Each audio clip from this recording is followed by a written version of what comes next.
I rank where the view is nothing less than phenomenal. For how I express and project from my abdominal. The only view better, both my daddy and my mama know.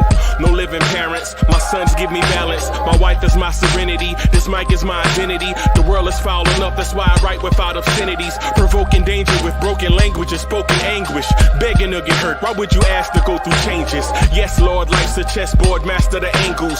Control the tempo, be the one who holds the info. Acknowledge is just as deadly as machete swings. When spoken, the truth is as potent as that Medellin. While others swear the style is free, I just let it ring. Our time is undervalued, soldiers make us better kings. My fans on my shoulder, reaching after better things. Today I take the shot, for them I'd rather set the screen. My mama told me follow my dreams. My daddy told me get it by any means. Stand tall, make a bow to a king. But I've evolved, you can see the resolve. Look in my eyes when you speaking to God.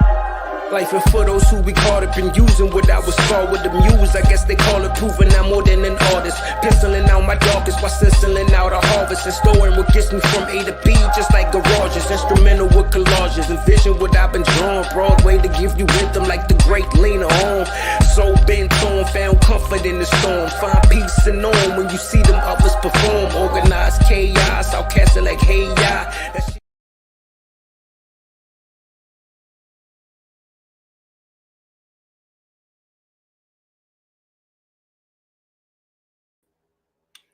Yo, party people in the place to be. What's good? Is your man Uncle Freezy. Welcome to the Knicks morning drive. Let's go. Blue tears, orange tears, Blorange tears, blue tears, orange tears, Blorange tears. Bim, bim, bim. Let's go. Let's get it. Let's get it. Throw your hands in the air and wave them like you just don't care. And if you got some loot and a stick of juicy fruit, somebody say, oh yeah. Oh yeah. Scream. Let's go.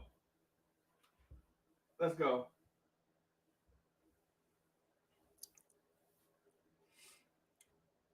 What's good, party people? What's good? It's good to see y'all, man. Good to be with y'all this morning. Let's go. Let's get it.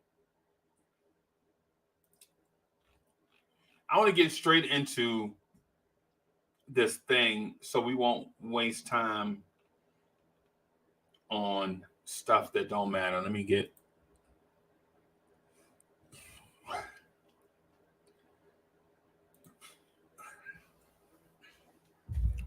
Hey, man, so why does Julius Randle have y'all so mad? Why does Julius Randle have us so angry? Hold on, I'm going to cover up the sunroof real quick. Hold on.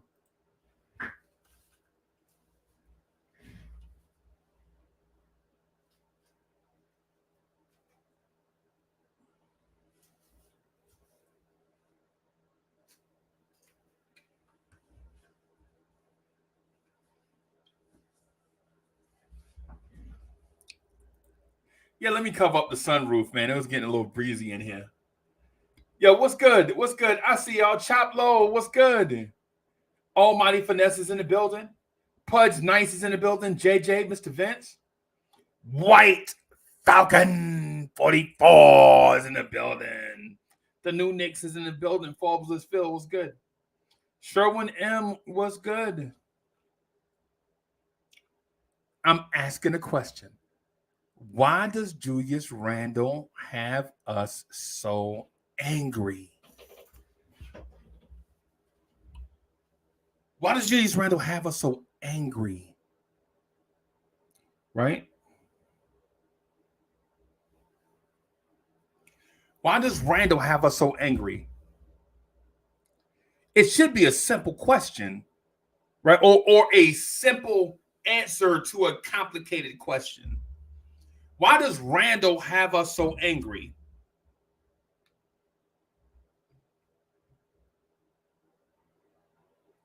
Right? Chat, why does Randall have us so angry? Somebody tell me in the chat. Lily, what's good? What's good? What? Yo, I know it. Listen, this is only a part of a conversation that's going to be going on, that's going to be continuous until the season starts. What happened is during the season, I wrote down a bunch of topics as like when you guys were frustrated, I was taking notes. In fairness to you,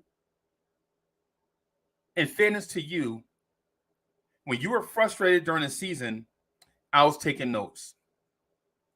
Because some of the topics that we wanted answers to during the season, we could not find answers to during the season. Right? And so in fairness to the conversation, I was like, you know what? Maybe some of these things we can dig deeper into in the off season. Right? Like for instance, I was laying in the bed sick from COVID.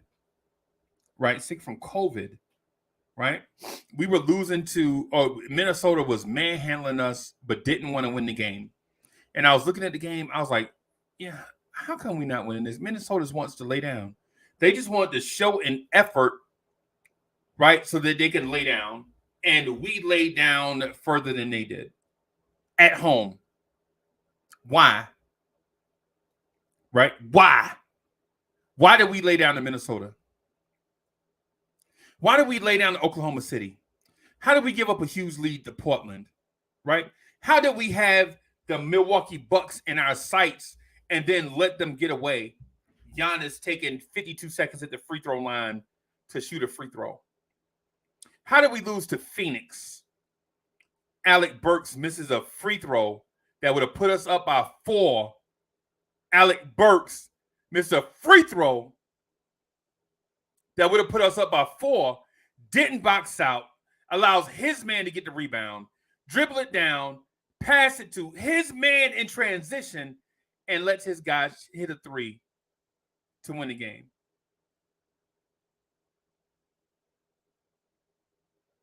Yasin Bayan was good. So a lot of these questions we were asking during the season, right? We didn't have all the answers during the season. But guess what? The season's over. And now all we have is time. All we have is time.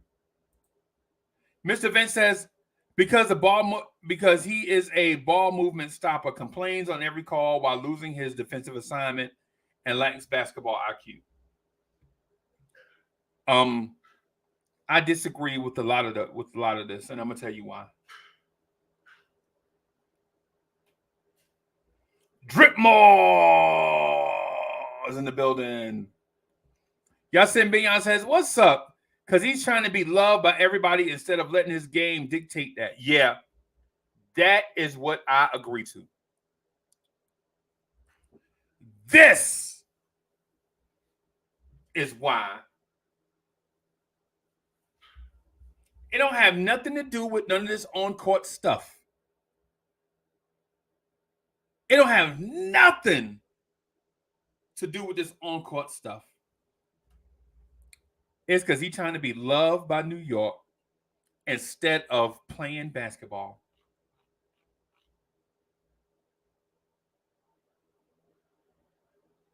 Right? White Falcon says, send Julius to the Clippers. Nah, man, they ain't taking Julius Randle. They ain't taking Julius Randle for Paul George. You would have to, for Paul George, you would have to send RJ, Julius, Grimes, and picks for Paul George.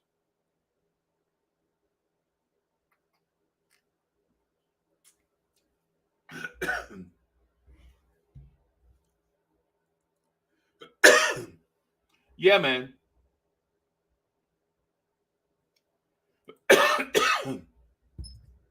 Yeah, and Sherwin M is correct. And this is the other thing. Most of the hate is Obi fans, plain and simple.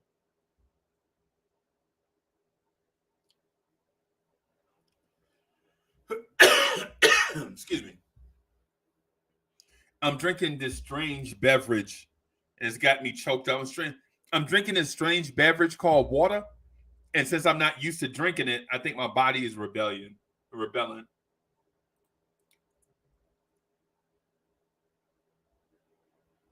Right? Here's the thing. Why do Knicks fans hate Julius Randle right now?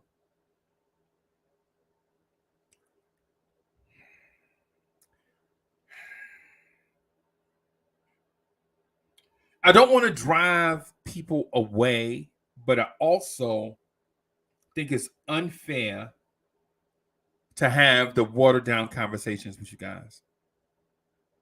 I'm not the watered down conversation guy. Y'all know that. Y'all been rocking. We've been rocking together for about just under 2 years or so, right? Y'all know I'm not the watered down conversation guy. I'm not afraid to talk about tough stuff. I embrace that. And most of you guys that are here, embrace that. Y'all like the tough conversations. Y'all like to hear all the information from both sides. For the most part, though, smart Knicks fans like you guys are, for the most part, you guys are smart Knicks fans. Y'all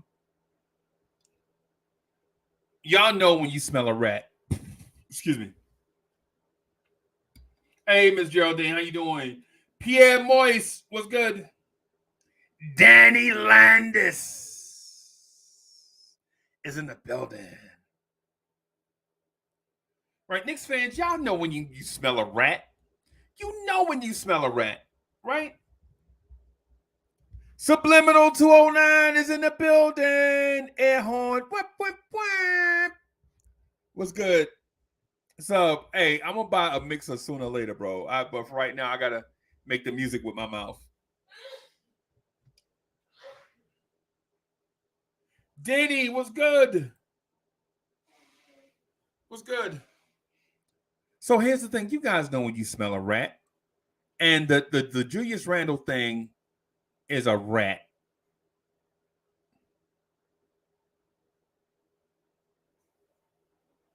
Soul Fingers in the building. Soul Finger says, I disagree on all Obi fans hate Randle. Some do. Some don't care. You just have people who just hate Randle just because he blinks his eyes. That might be true. That might be true. And Sherwin M says, Obi fans are the same people that were Frank fans. They are not free thinkers. The follow the leader, follow the leader. Right. Okay. And, so here's the thing. I don't care what kind of fan you are. Right? And y'all know that. I don't care what kind of fan. Y'all know, like, for instance, y'all know I'm not a new school fan. Y'all gonna some people try to make me that. Right? I ain't doing that. Some people want me to embrace certain stuff. Some people want me to embrace analytics over everything. No, I ain't doing that. Right? Some people want to embrace the development of a young core over everything. No, I'm not doing that. Right? Some people want me to embrace certain things. I'm not doing that, man. I explained it to you. I'm an old school. I've been a fan since the 70s. Clyde Frazier got traded. I cried. I still remember the dude he got traded for, Jim Clemens. Jim Clemens wound up being on the Chicago Bulls coaching staff. And I used to watch Jim Clemens celebrate every time the Chicago Bulls were not the Knicks out of the playoffs. Right? That mess hurt my heart. The dude that we got for Clyde Frazier is celebrating with Michael Jordan and Phil Jackson. Yes, Phil Jackson and Jim Clemens both played for the New York Knicks in the 70s. Yes. And I used to watch them celebrate as their Chicago Bulls knocked the Knicks out of the playoffs. Right? And I know y'all like, hey, man, you all over the place right now. You are? Nah, man. Nah. See, because some of us are in a place where you've never had your heart ripped out of your chest by another team. Some Knicks fans have just become Knicks fans because of age. You can't help when you're born, right? I understand that. I dig it, right? But what I'm asking is for you to understand where some Knicks fans are and where other Knicks fans, the old heads, don't be bashing the young Knicks fans because they want to tank and get them their own homegrown superstar. Don't bash them for that, right? And young fans, don't bash us old head fans because it seems like we double park. We want to hurry up. Go get some veterans in here so we can win right now. Don't bash us for that. Because I understand young Knicks fans see Ja Morant's, Steph Curry's. They see teams that have grown their own superstars and made their way back to relevance, whereas the Knicks have not grown their own homegrown stars and have not been relevant. And Julius Randle, being a cast-off from two other teams, comes here. He's our best player. And the 3 years he's been here, we made the playoffs once. So I understand why people hate on Randle because, for one, he's not homegrown, right? He's not a homegrown guy, okay? That's for one. If he was homegrown, and my belief is that the entire fan base would feel differently about him.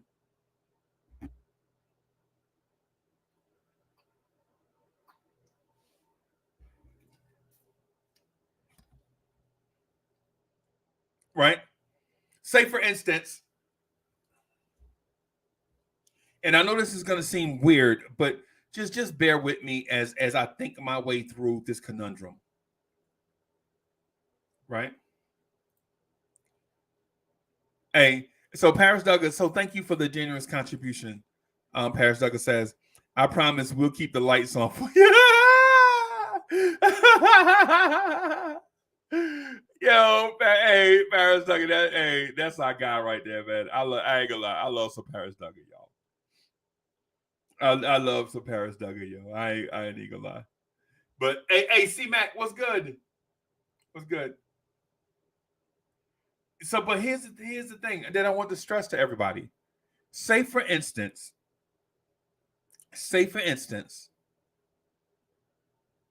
Kevin Knox was the leader of this team, right? And in the 4 years he was here, or 3, whatever, how long, he made the playoffs once and he led the team to the playoffs. We would feel differently about Kevin Knox, right? We would feel differently about Kevin Knox. And the reason why we would feel differently about Kevin Knox is because we drafted him. We got to see him walk to the podium, hold up the Knicks jersey, shake the commissioner's hand, and then lead us to the playoffs. Not because he was younger, but because he was homegrown. Right?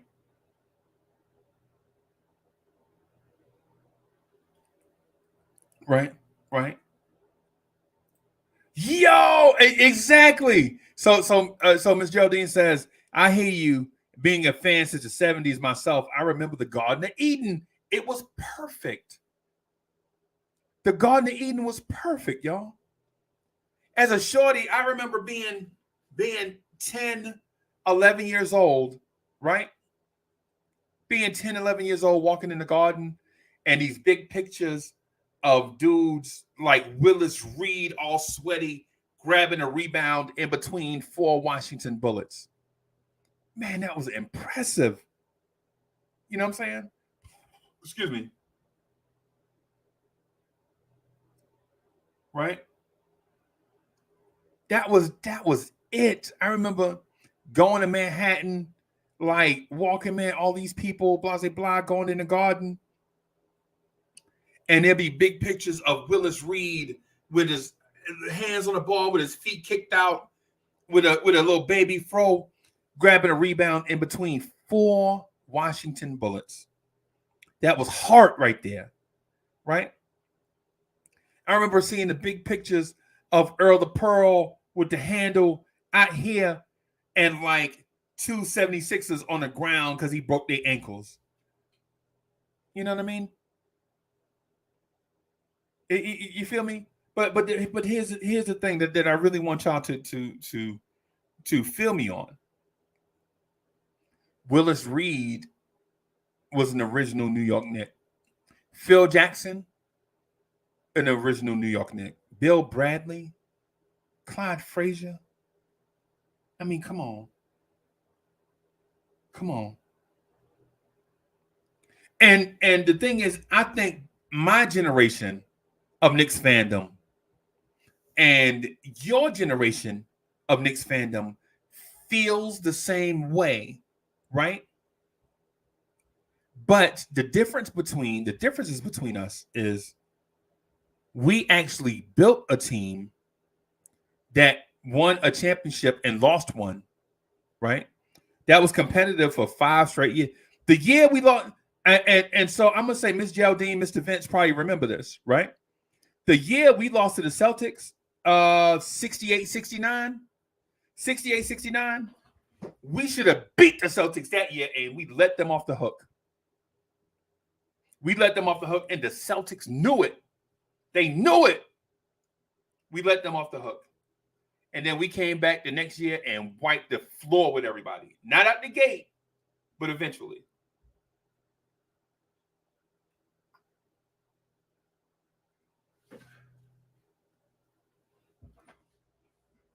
Right?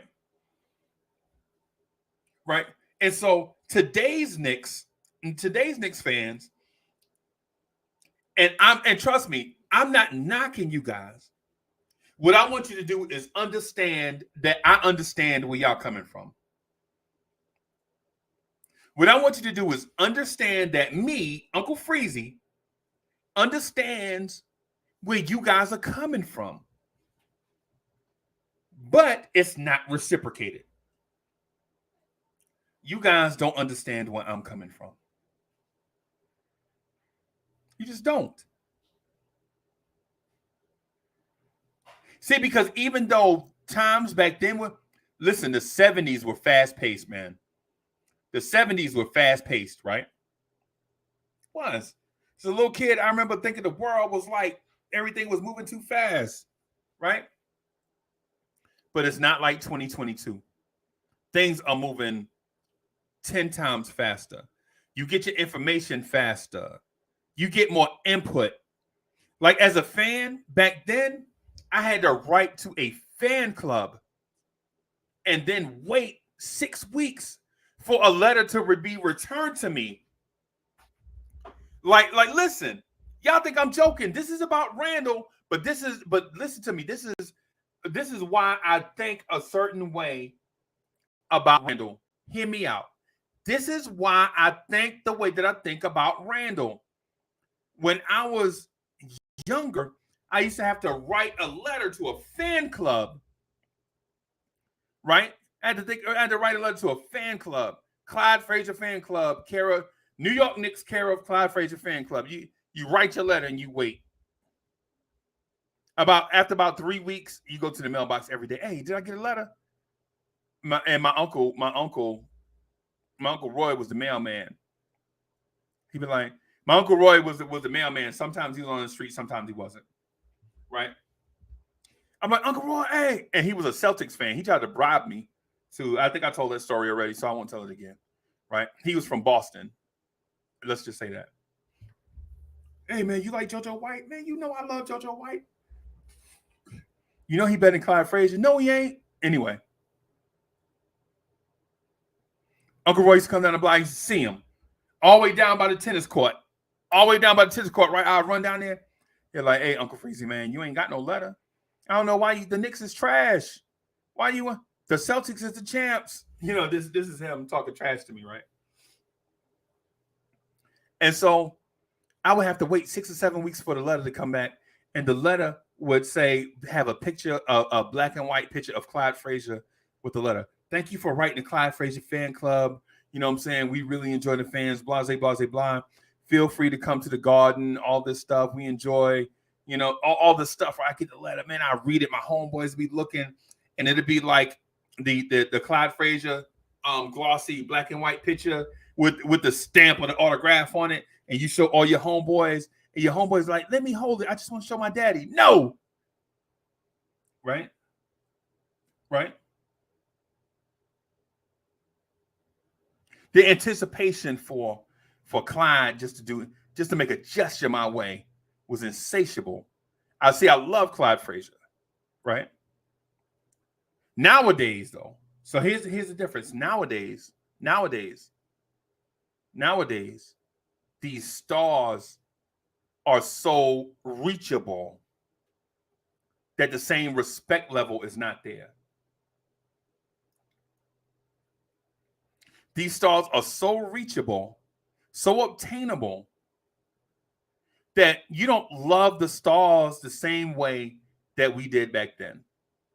And that bothers me. See, because here's the thing. You could reach out to Julius Randle right now on social media, or at least you could have before everybody turned on him. Julius Randle would, and probably should respond to social media stuff, right? But he's not homegrown, and we've turned on him, right? So that's the reason why I go to bat for Randle, because I still have this feeling in my heart that he is representing the city. Julius Randle represents the city, right?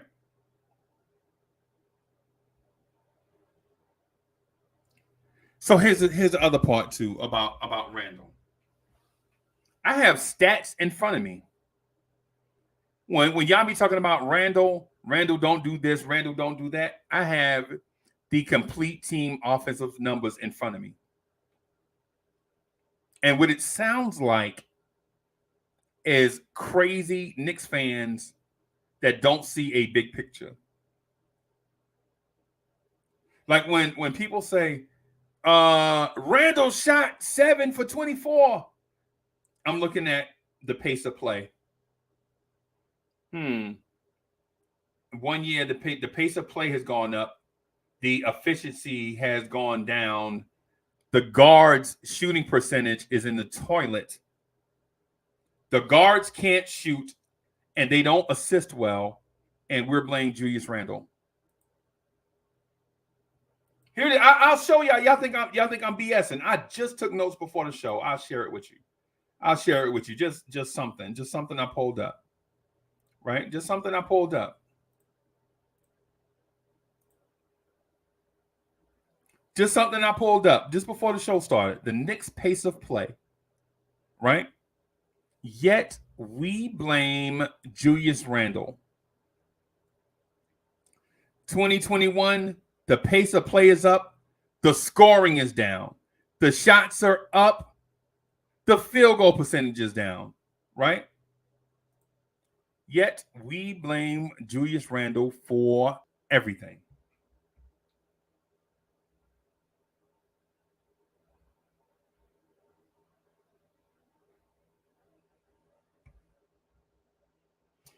Yet we blame Julius Randle for everything. Now, with that said, I understand what it is about the star and taking the blame when you lose. What about the star getting the blame or the share of things when we win?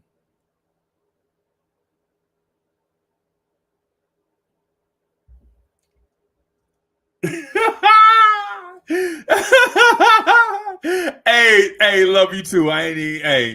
Listen.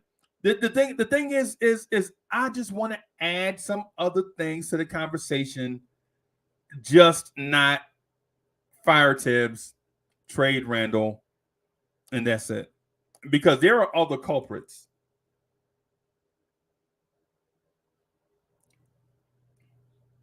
Right? Sherwin M. So, wow, the pace is up and Randle is ISO more. Wow, that is unreal. Yeah. Hey, and I love y'all too, man. Y'all know we do this for the love of it. Y'all know we do this, you know what I'm saying, for the love. So, but here's the thing. Randle is not the culprit. You know what the culprit is? The culprit is our guards are trash. Sorry. I'm sorry I had to say it to you. I'm sorry it's breaking news.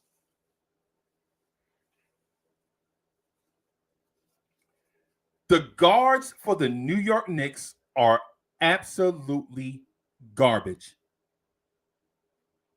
You don't have a shooting guard that can get you 20 or so points a game when most teams have a shooting guard that can get you 20 points a game. You don't have a dynamic point guard that can create for others, right? That can create for others, right? And then go off occasionally. The Knicks don't have a Steph Curry. Sorry. The Knicks don't have a John Morant. The Knicks don't have a DeJounte Murray. Shit, the Knicks don't even have a Cole Anthony. The Knicks don't even have a Cole Anthony. Right? The Knicks don't have a Cade Cunningham. The Knicks don't have a Malcolm Brogdon. Right? The Knicks don't have a Drew Holiday. The Knicks don't have a De'Aaron Fox. The Knicks don't even have a Reggie Jackson. The Knicks don't have a Chris Paul. Right? We don't have that guy. And so instead of us saying we don't have that guy, we blame the out-of-towner. Sorry, Julius Randle, you from out of town, bro. You ain't a real Knick. You wasn't drafted here. So you get the blame. Sorry. That's just how it works. I don't write the rules. I just go by them, Julius Randle. You came here to save the city, and the city ain't saved, so I blame you. Sorry, it's how it works, Julius Randle. It's just how it works.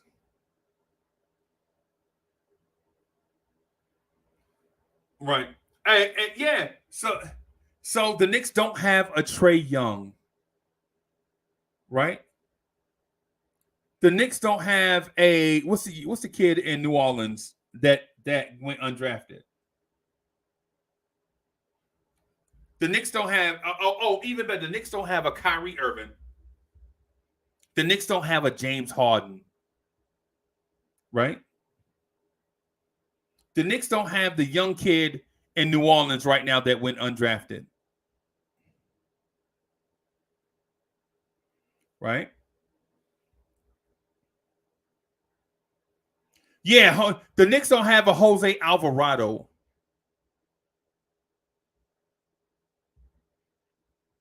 The Knicks don't have a Anthony Edwards or a D'Angelo Russell. The Knicks don't have a Spider Mitchell or a Mike Conley. The Knicks don't have a Luka Doncic or a Jalen Brunson or a Spencer Dinwiddie. Right? And since we don't have that guy, somebody has got to be the scapegoat. So I'm going to blame the out-of-towner. I'm going to blame Julius Randle. Julius Randle, it's all your fault.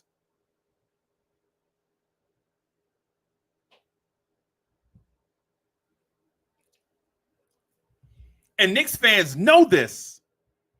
Knicks fans know this because what we talk about is, hey, Donovan Mitchell want to be a Knick. His father worked for the Mets. Oh, wait a minute. Donovan Mitchell want to be a Knick that plays basketball because his father works for the Mets that play baseball. Maybe that's a reach. Maybe that's a reach by a desperate fan base. And trust me, I read all the articles, right? I read when Chuck was talking this morning on Vibes and stuff, I was going through all the Donovan Mitchell articles on the internet, right? Because I wanted to find a place. I wanted to find something that says Donovan Mitchell said he wants to be a Knick. And guess what? I'm still looking for that article. Do I want Donovan Mitchell? Hell yeah. Do I want Donovan Mitchell? Hell yeah. Right? But This is the same thing we go through every year. Last year, it was Bradley Beal. The year before that, it was Damian Lillard. Who is it going to be next year? Who's next year's darling that we want?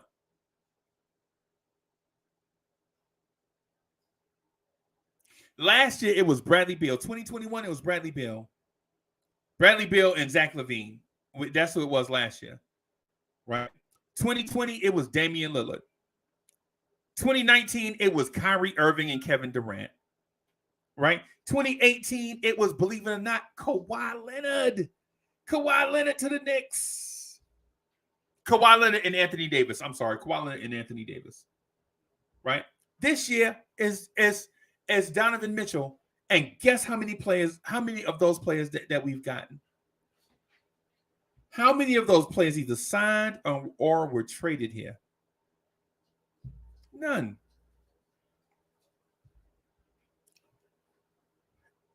And it's all Julius Randle's fault. Julius Randle, I blame you.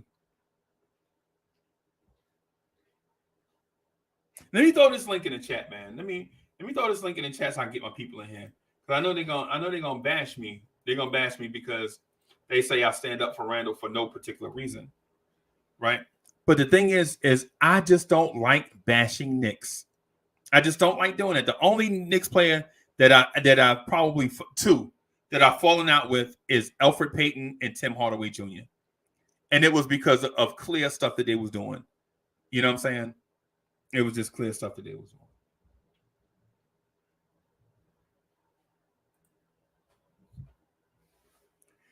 So Andrew College says Julius is possessed by demons. No, Julius Randle is not. Julius Randle is a human. Right? You change his offense for 4 consecutive years. Right? This year, we come out, hey, we want to shoot 43s a game. We want 10 threes a quarter. Remember that at the beginning of the season? We want to shoot 10 threes a quarter. Right? It didn't work because the guards are trash, and we blame Randle.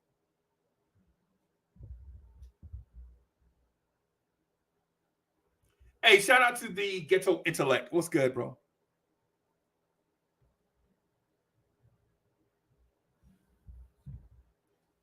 Now, do I believe? Oh, geez, the puppy barking for. Hold on, y'all. Hold on.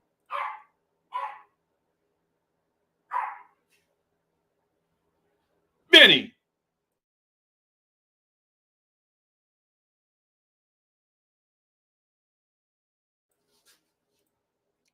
Benny is in here losing his mind, y'all. My bad. Anthony A is backstage. Hold on. Hey, what's up, boss? What's up? How you doing, Marine? Yeah, man, I'm loving the convo, man. Loving the convo. I like it. I like the way you went, man. Good, man. You know, how you doing? Yeah, man. Hey, man, I'm well. How are you? I'm great. By the way, my wife's I'm a vegan dessert chef. So, let me know. I'm gonna hook you up and send you some of our products, man. Bim. About to go big in Whole Foods. Bim. I appreciate that. You want me to walk over there and get it? Because I will walk for desserts. Come to Cali. You want to come to Cali and get it? Yeah, for dessert? Hell yeah. Man. Vegan ice cream, cookies, cakes. I mean, I'm not vegan, but that's all I eat is her desserts. I don't even do Haagen-Dazs anymore. Oh, really? Off the chain. Okay. Final secret formula. Yeah. Okay.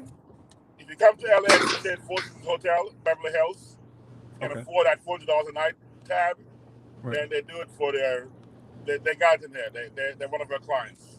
Okay. Actually, your premise about why do we hate Randle, I think is kind of off. Just like I'm in LA, people say New Yorkers are mean. Right. We're not mean. We are blunt. We got things to do. We're going.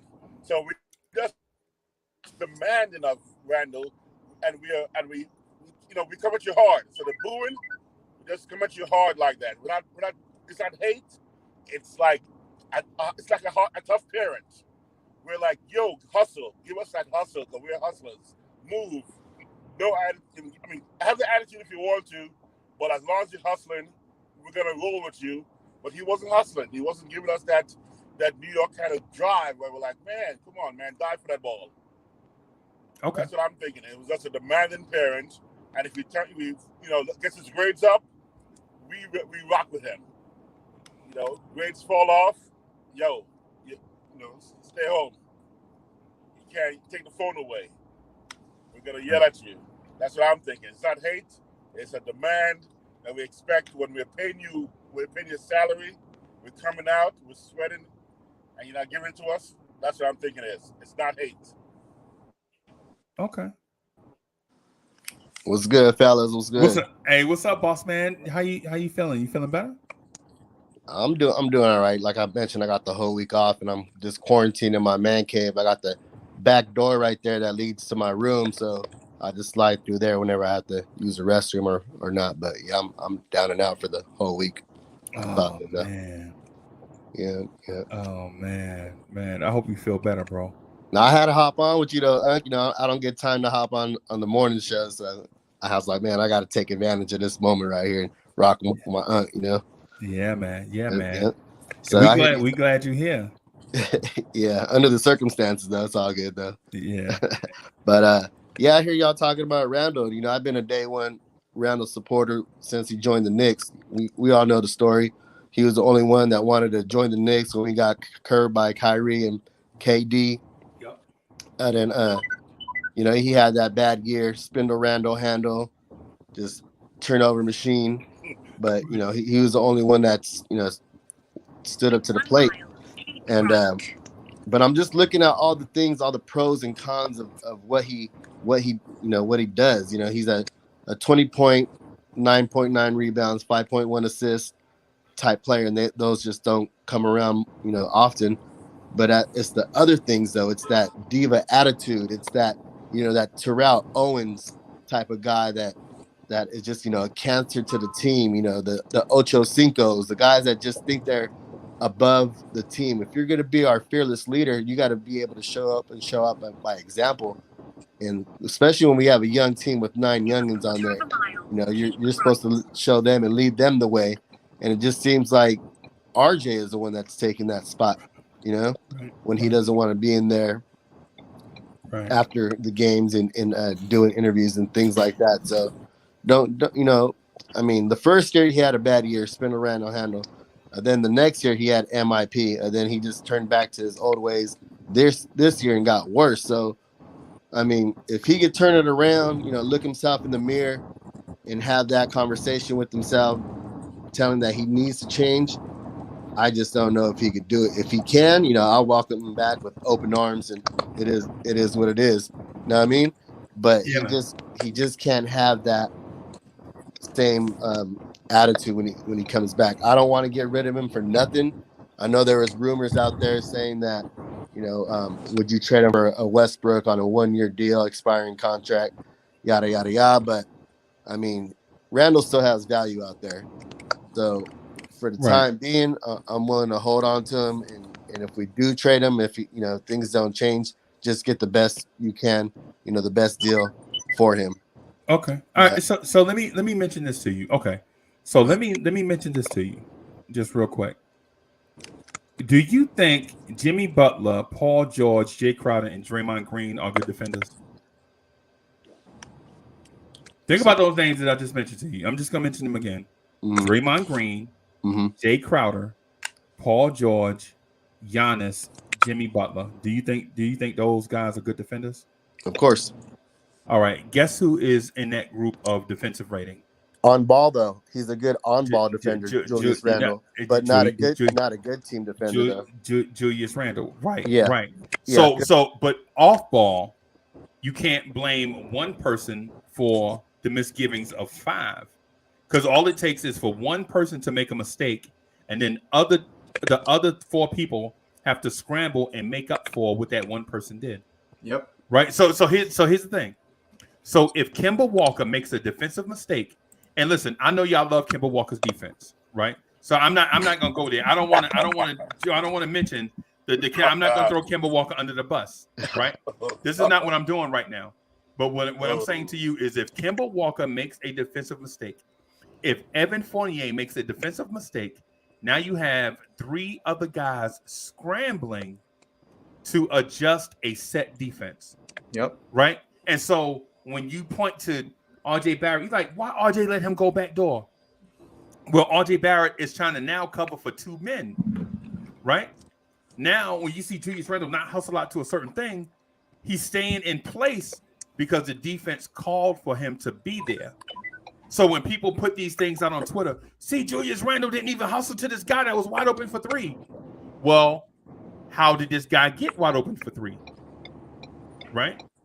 Is what we should be asking. So I legit just mentioned this group of men: Draymond Green, Jay Crowder, Paul George, Ed Davis, Giannis, Jimmy Butler, Udonis Haslem, Nicholas Batum, Anthony Davis, Taj Gibson. Guess what they all have in common? They all have similar defensive ratings. Right? And so somebody with their camera phone can say, hey, Julius Randle didn't scramble out to this guy in the corner for 3. Well, the defense was already set. If Julius Randle leaves and goes to check this guy in the corner, who's going to cover Julius Randle's spot that he just vacated? All I'm saying is it's like Transformers. It's more than meets the eye. You remember that Transformers? More than meets the eye. Remember that? Yeah, but when you see Grimes out there, you see Grimes out there fighting through screens. You see Grimes going under screens. You see Grimes sagging off on defense. And then you also have a guy like Mitchell Robinson who covers all those deficiencies and able to go out and guard guys in the perimeter while recovering back and protecting the rim. So it's not like he doesn't have any help, out there. It's just they need to have better communication. And once again, it goes down to leadership as far as Randle telling everybody the right way, not yelling at him and blaming him. You're supposed to be here. You're supposed to be there. But huddle up. Let's figure this out. And then I'm saying learn as you go. You don't ever see those types of things from him. That I agree. That I agree. And the reason why I agree with you is this. I think Randle would have preferred to keep Elfrid Payton and Reggie Bullock as opposed to going out and getting Kemba Walker and Evan Fournier. And the reason why he may have preferred that is in the years before that, they missed the playoffs, right? But they had 1 year together that they missed the playoffs, right? Understood. They developed Kemba. That was their first year together, all of them together. The second year, they had developed this chemistry, right? And they made the playoffs. And then the third year, instead of bringing them back to build on those 2 years of chemistry, you jettison those guys off or let them leave, bring in new guys. Now you have to start the process all over again. And to me, I liken it to changes at work. Every time you get into a groove, doing something kind of the way you like it, they come in and change stuff, we get frustrated. Like, man, every time we get comfortable doing something, y'all come in here changing stuff. All I heard you say was bring Elfrid Payton back next year. Yeah, that's what I said.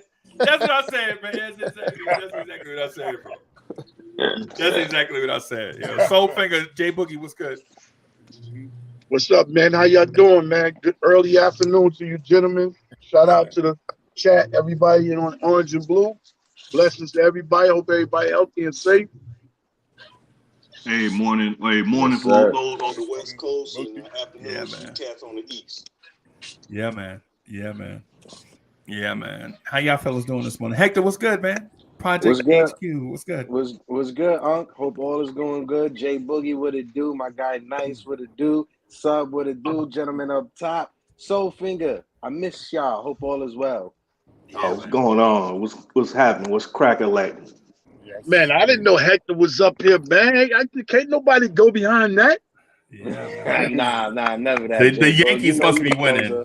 The Yankees must be winning. That's what it was. Yankees won yesterday, so I came up here just to. Oh yeah, we win it. Freezy, one of these mornings, man, when you free, bro, I would love to have you on so we could talk about the Mets, bro. Yeah, for sure. I would love to come through every morning.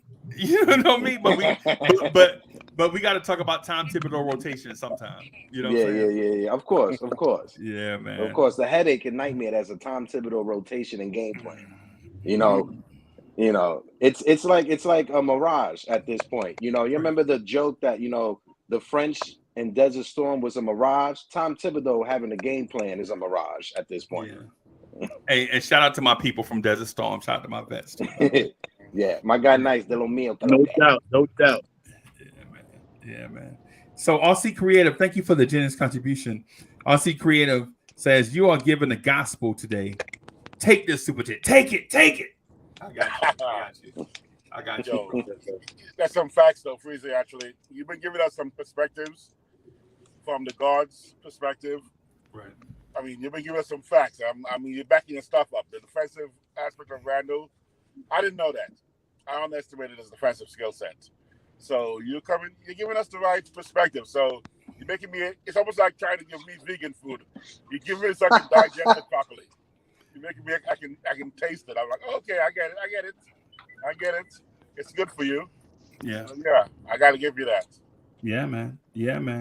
I'm still hating Randle. I don't like him personally. I never thought he was the cat for us, but I can see where he's coming from.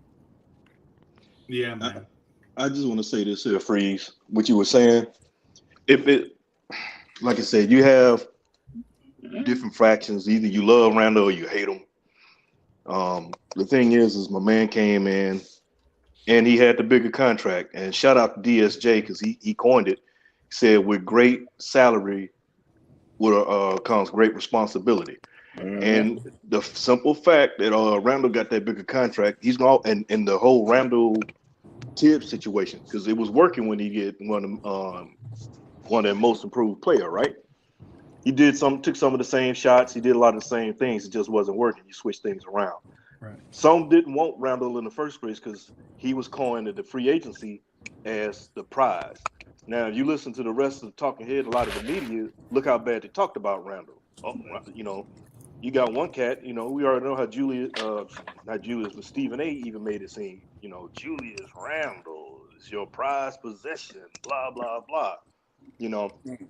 My thing is, I said it, that we should trade him because it wasn't because mainly all the play, it was because of all the backlash and everything that was going on throughout the season, for his welfare and for the fans' welfare and everything, because it just wasn't vibing. Now, just the way I feel about it, we talk about his turnovers and where he's getting the ball. You ever know why is he getting the ball so high, forcing him to dribble, and he has a turnover? Get him down lower if you're gonna post him up. That a lot of that is coaching scheme as well. Then too, you got to look at pieces that were taken away from him. Pieces that were taken away that worked. Okay, you want to upgrade, but did you get the right type of player to work with him?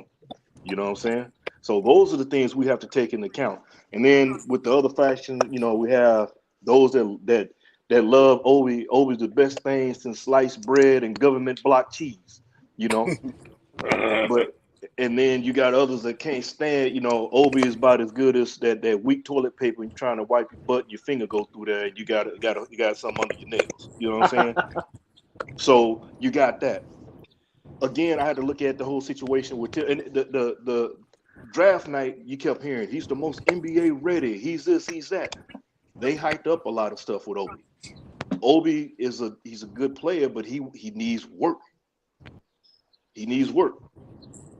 And in the Tibbs system, what did Obi do? Obi was in the Kevin Knox situation. Kevin Knox place when he got on the floor. If you remember, go right in that corner. You stand. I'm gonna get you the ball. And yeah, his minutes went up towards the end of the last season, but that's because he was getting 30, 40 minutes a game. So those minutes were inflated. But Obi was rating 11 minutes a game, if that.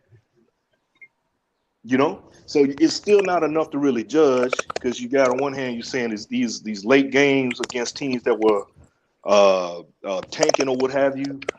Toronto didn't play all the players, but Scotty Barnes was there. He gave Scotty Barnes the business. I like the fact that the man can leak out and he gonna cherry pick. Hey, those are points. Those are easy buckets. So let's look at what he can do and look at him developing going into his third year, right? Instead of the second year.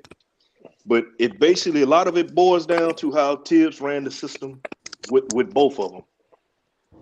Randle ain't going anywhere.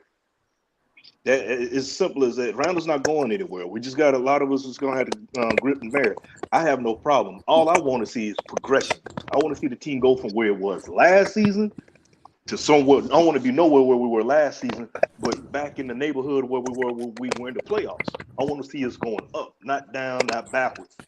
I only want to see us going sideways. We got to get better. You know, and it's got to come down. Tibbs gonna have to work on something. You know, I mean, we still have a better chance running through hell and gasoline draws if he's gonna do better with him changing his ways on a lot of things, man. But things got to get better. Yeah, I hear you. I still think that we're gonna run it back, you know, because Unc mentioned it. You know, he feels comfortable around players he's played with in the past. You know, the EPs down in New Orleans. You know, the Reggie Bullock, because he knew those guys were gonna set him up, get him in this position. He'll kick it back out, and they're not gonna do too much dribbling, especially Bullock. He's gonna pass it back to him, and then he'll hit the open shot. So it takes a little bit of chemistry. You know, with the Fourniers, the Kemba experiment didn't work out. So we'll probably get another PG during this free agency time though. But the more chemistry people sleep on, the more chemistry that they have, you know, the better, you know, comfortable they'll feel around on the court. And then I think next year we'll have, you know, not too much better year, but we'll definitely be, you know, in that playoff play and run. Yeah. I'm gonna say that play and run. You know? Yeah. And another key thing, and I don't mean to I ain't trying to hog up nothing. And it was also to the point with the whole Obi thing. When Obi was around, you know, it was other players because you know I knew it was some that wanted Baines. Well, we had a chance to get Halliburton, so we're looking at the whole point guard, and that was a deep draft, man. We can't know where that was a good draft. And they had some good players, Bones, Holland. So things weren't never addressed there. We never really truly addressed it. Yeah, we got IQ, but these are off guards. Everyone's looking for a point. So those are things we got to look at, man. But Tibbs just wasn't in the way he was. Tibbs and Randle worked together in that in the bubble season, but when we got out of that bubble, man, the wheels fell off this joker, man. Mm-hmm.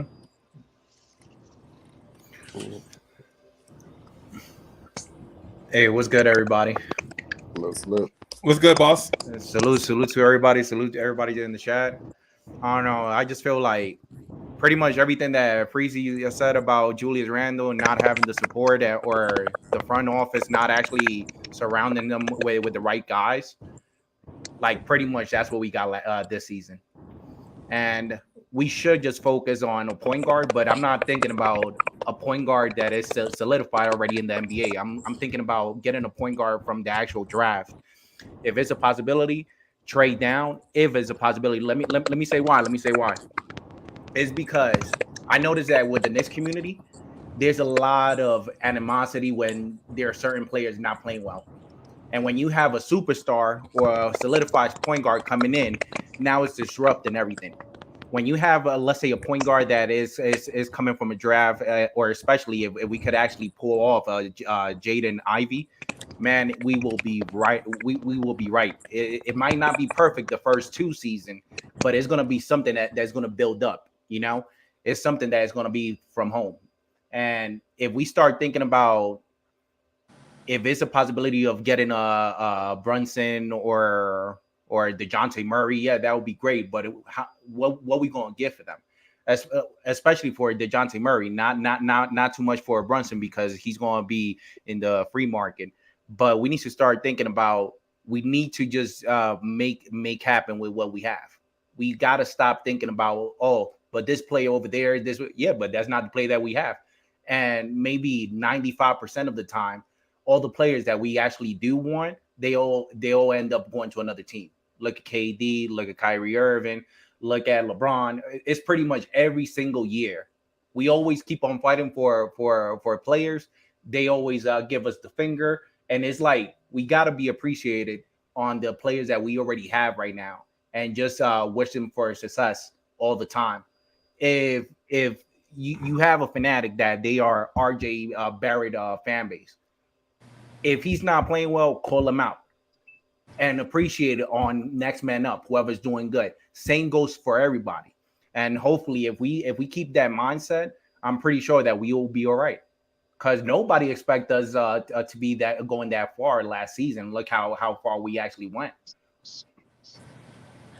Yeah, this isn't a point guard heavy draft though, and that's why last year was a point guard heavy draft, and we drafted Deuce McBride and Rokos Jokibitis for overseas as a draft and stash. This year it's more of a power forward heavy draft, unfortunately. And even if we were to draft a point guard, those guys like Randle, they're not going to listen to those rookie point guards. He needs a veteran, someone who's established in the league to kind of take over the team, because he thinks he's the number one, and there has to be a real number one to come in to take over the team. That's the only way he's gonna pass that rock, and that's why I felt like Brunson would be it, someone that we don't have to trade for. I don't want to trade for somebody and get rid of our picks right now. We're still trying to figure out who our youngins are, which ones are going to be starters, which ones are going to be role players.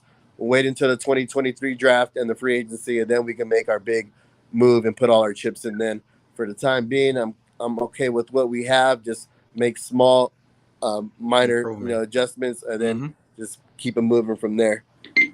Man, okay. Paris Duggar, thank you for the generous contribution. Paris Duggar says, did I ever mention that Tibbs is the whole problem?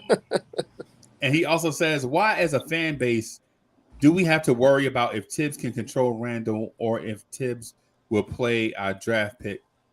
Shan, why are we being held hostage? And so that is why we being held hostage by Tibbs. I understand what you're saying. Ron, what's good, man? How you doing? Man. What's going on, fellas? Uncle Ron, what's going down? What's good, brother? Good to hear your voice, boy. Good to hear your voice. Boogie. Oh, yeah. I see you in that whip, boy. Down Yes, in sir. the back, sun rooftop, big in the sea. I see you, boy. Hey, that's my man Nice up top, down there in the Springs. How it is up there, boy. What's good, brother? Tell them how that water is there. Man, it's clean as fuck. I can't even curse. Subliminal. What's going on with your partner? It's been a minute. What's good? Man. Freezer, you knew you was gonna step on Hornet's nest with that title. Yeah, man. But Ron, we got to have these conversations, and the reason why I felt compelled, because I have like 17 or 18 of these conversations that I wrote down during the year. Yeah, where Knicks fans were legit hot as fish grease about certain topics, and I jotted them down because certain topics deserve justice, right? Like when we lost the Charlotte game, Tibbs got out coached, right? But we didn't have a chance to get into it in depth because we had another game coming up soon. But during the off season, we ain't got no games coming up. So now Tom Thibodeau can be under the microscope, and it don't matter if it take an hour, a day, or a week. We're gonna get all this stuff out of our system. You know what I'm saying? Because it's only fair. And it's the same thing with Randle. Like Randle had a bad game against Charlotte, right? And it was his fault. It wasn't Tibbs' scheme. It wasn't the other players. It wasn't the opposing team defense. He looked lost and disinterested, right? Like he didn't even want to be like, why am I here? Yeah, quite a few of those this year. Right. So we're gonna talk about that, right?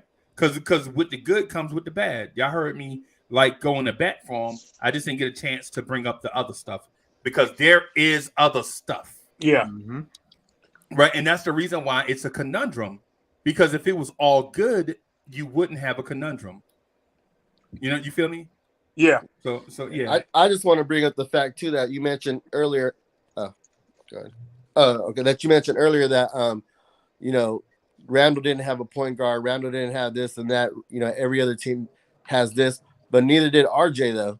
You know, RJ and him, they showed up, the same year, and RJ's stepping up to the plate. RJ's, trying to lift other players up. RJ's taking interviews after the game. You know, he doesn't seem to have his head down. He's not pushing other players. He's not pushing, teammates. He's actually cheering them on. If somebody scores, he's out there pushing them in their chest in a positive way, telling them, good job, what a great job you did. You don't see that kind of camaraderie around Randle, who's supposed to be our leader. That's the only thing that gets me. subliminal. It goes back to what Freezy said. Yeah, we didn't have a point guard, but look at last season. We didn't have a point guard, but we had Elfrid Payton, and at least he could have actually defend. Like, you don't even need to be worrying about who Elfrid Payton is defending. He's going to lock him in. This year, it's like if you look at Julius Randle, he was frustrated as F because he needs to guard his man. Then somebody on his team that they actually defending, they blow him up pass. So they only scream, help, help. Julius Randle now needs to stop to guard his man, to guard the other dude's man. And by the time he's going back to guard that dude, they pass it to the dude that Julius Randle is guarding. And it's frustrating because and look at Julius Randle gave up that basket. Yeah, every single time. And it wasn't even Randle. But it's not just on the court though, it's off the court when he's not even playing and he's in street clothes and he's not cheering on his teammates. You know what I'm saying? He should be the first one off the bench, you know what I'm saying, clapping hands and giving chest bumps, letting everybody know, even though I'm not playing, I still got y'all. Subliminal. So I'll tell y'all where I stand with this thing with Julius Randle. I said it the other day. We had a conversation about this. Right now, Julius Randle is the best player on this team. Period. Period. No doubt. I like certain individuals on this team. I like Randle when he played the game the right way. Any player that played the game the right way, I'm gonna like you. When you're not doing the things that's conducive to winning and you detrimental to the team, then I'm gonna have a problem with you. And I don't care who it is. I don't care if I was a fan of Michael Jordan.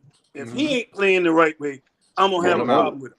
Yep. You know what I mean? It just is what it is. At the end of the day, it's something called being a professional.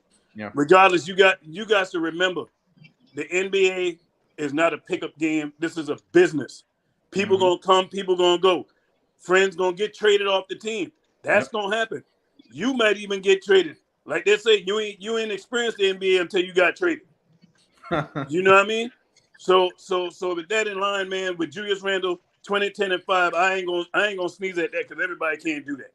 Yep. And I know what the guy did last year.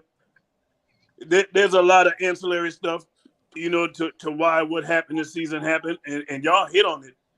I mean, you think about it, the pressure that's gonna put on the front line when you got a guy like Kemba Walker and Evan Fournier on the perimeter who can't guard me. And I'm getting in the paint. Everything is haywire. Once your first line of defense get broken down on that court, you in trouble. You're gonna be scrambling. You exposed. And I know the man was frustrated, and I can't knock him for that. But the things that he can control, you have to control as a ball player. Energy and effort, you can control that. But Ron, you can control that. Ron, the league has caught on to that though. They figured out get him out the game mentally, and it's a wrap. Because I watched them. I was at that Portland game when we had that lead, and then it was not Crowder. It was what was his name? Well, anyways, they just traded for a guy, and he just got all into his head, took the ball. When the play's over with, you snatch the ball out of somebody's hands, and then it kind of frustrates him. So he got underneath his skin that way, and then when Julius Randle plays mad and angry, he has no more finesse to his game. Yeah, you know what I'm saying? He's everything's clanking. He's just out of it at that time. But there's some of that got to go to Tom Thibodeau. It was Justice Winslow. I can't put it all on Julius.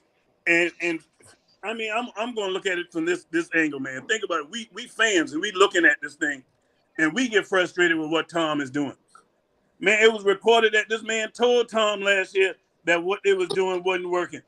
And yes, I remember that. To move him out of that position because Atlanta was killing him. Atlanta knew what was coming. And Tom kept being stubborn. And that's why I'm going to tell you, I didn't want to lead off with that because, I want to try to stay on topic, man. You know what I mean?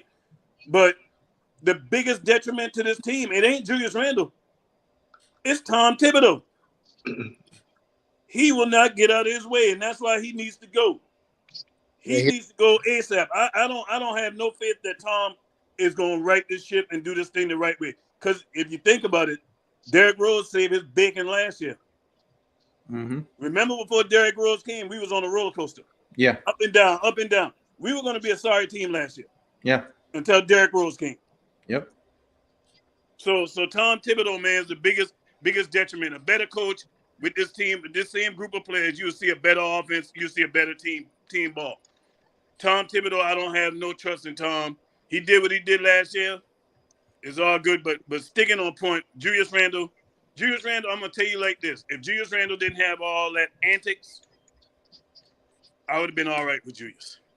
Because I know every night you can't bring it every night. Some people ain't got the intestinal fortitude or whatever to bring it every night. But when you got stuff playing in your mind, once your mind get messed up as a ball player, that's a problem. And that's where he was at this year, man. A lot of pressure came with that contract he signed too. And I ain't making no excuses for him. I'm just calling it like I see it. Tom could have done a better job and helped that man up. Period. And the front office. You know who else used to have those issues? This is me, and they may call it blasphemy what I'm about to say. Alonzo Mourning. For those who remember watching him. Oh man. Yeah. Alonzo Mourning. You get under his skin, he loses his mind. And his game is shot. Yep. Dennis Rodman, who was the king of getting under everybody's skin, had him in his back pocket. And you would see it. When he played us, when the Knicks and the Heat would play, and we would get under his skin. And you see what happened. Look, Charlie Ward got under his skin for whatever, and he ready to chuck Charlie Ward up into the 5th row. So you got certain players that they lose it, it's a wrap. But we need those kind of players. We need those kind of players in the Knicks organization. You know what I'm saying? Guys who get underneath their skin. You know, talk ish. You know what I'm saying? Like aren't afraid of the moment, diving for the loose rock, just doing all the dirty and gritty work. You know, that's why I like Grimes. You know, that's why I like Deuce. And if maybe a year or two under their belt, they could be more vocal. And they could be those guys. That's why I don't want to get rid of them. But go ahead. I didn't mean to cut you off. Oh no. I'm just saying. Oh, you all good? I'm just glad to be able to rock with you, sub. Every time I can never catch you half the time. I'll be at work. You know what I'm saying? But right now I got the Rona, so I'm at home for a week. Yeah. But they're just saying that about Randle with the head case thing. You know, it's one thing, and then like you said, it's frustration on his part because he got more coming on him. I mean, look, we all know that playing in the Big Apple, you know, when you put on that blue and orange, it ain't easy, man. It's not easy to carry that load. Not everybody built for it. You know, look, I'm gonna say your name, and Freezy gonna probably shut the camera off right now. Charles Smith. Oh man, please. See, I told you just hurt me with that one. Yeah, Charles Smith. You saw what happened to him, and he couldn't even get the ball back in the hole after that. He was done. He was shot. Trash can status. Yeah. So I mean, everybody can't do it, and I know we're talking about two different things of money wise, because Charles Smith wasn't a focal point player like that, but because like Randle is. But what I'm saying is, not everybody can come to the Garden and deal with that kind of heat because it's the expectation. Yep. Randle has to worry about the things he can control and the things he can't. He just got to be like, oh well, it is what it is. And don't take it out. You get frustrated when you're taking that on your teammates. Don't get frustrated where you ready to, you just walking off the court like that because it's a bad look. Because the first thing you know, if it happens once in the situation you win, you got to be smarter than the average bear. The media is gonna point that out regardless. Yep. Oh look, Randle. They're gonna make it worse than what it is. Yeah, and the media's gonna make it look even worse. Oh, Randle drank. You saw what he did. He threw his Gatorade, the paper cup on the floor. Oh, he having a fit. Look, but Taj Gibson just did the same thing, but it's a big thing if Randle do it. So you in a situation where you is like that.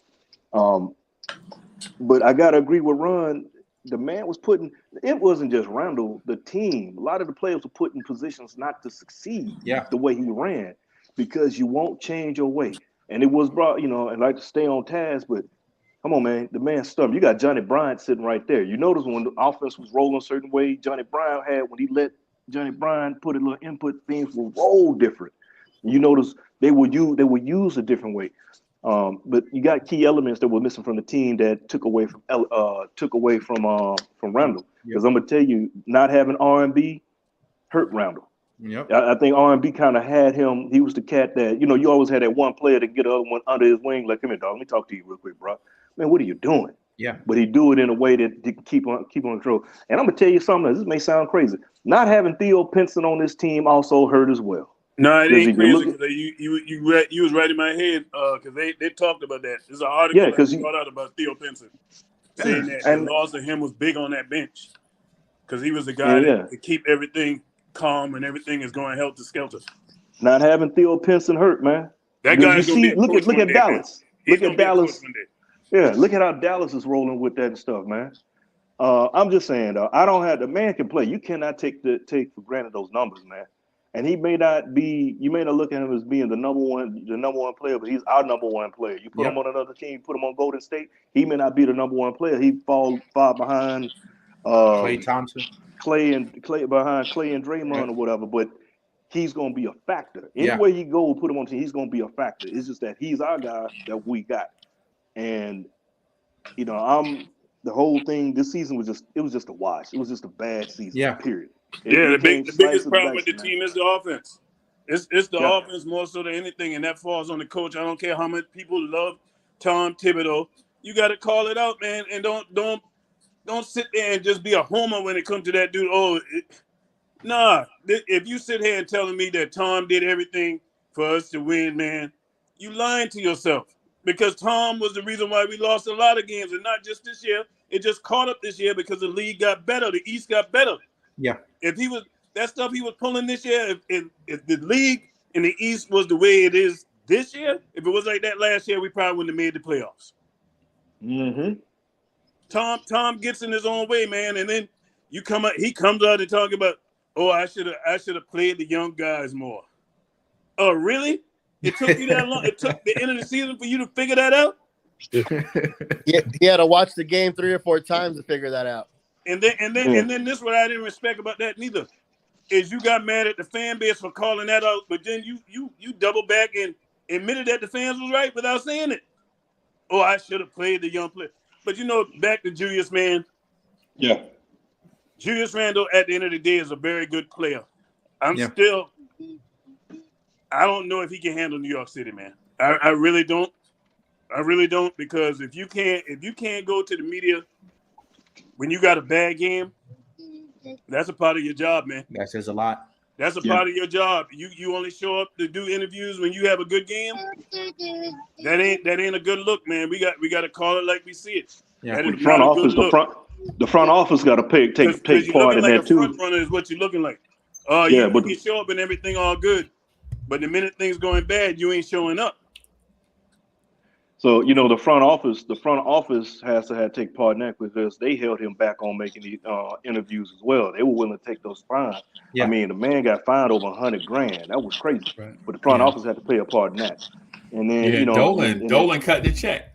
Yeah, you don't want to do that. But don't you wish you had? So don't you wish your boss had your back like that? Like, I will legit go in the hole $100,000 to make sure you straight. Yep. Mm-hmm. I wish my boss would do that. My boss ain't gonna do that. But people still bash Dolan too. Yeah, they. Hey, Freezy, I just kind of see something in the chat, and I got Chris Curry, and that was a good point because Karl Malone was like that too. Because Dennis Rodman, and I keep bringing up Dennis Rodman. Everybody knew Dennis Rodman's game. His game was to get under your skin. Oh, absolutely. Mm-hmm. And he could take out Karl Malone. Yeah, he antagonized Karl Malone. He took out Karl Malone mentally. It was a wrap. Hall of Famer. Lonzo Mourning, Hall of Famer. I'm not calling Randle a Hall of Famer, but you got certain things that antagonized the man. And with the season the way it was going, and it was set up. If you really look at it from the beginning in the offseason with the signing of Kemba and all like that, right? It was a beginning. That was the beginning right there.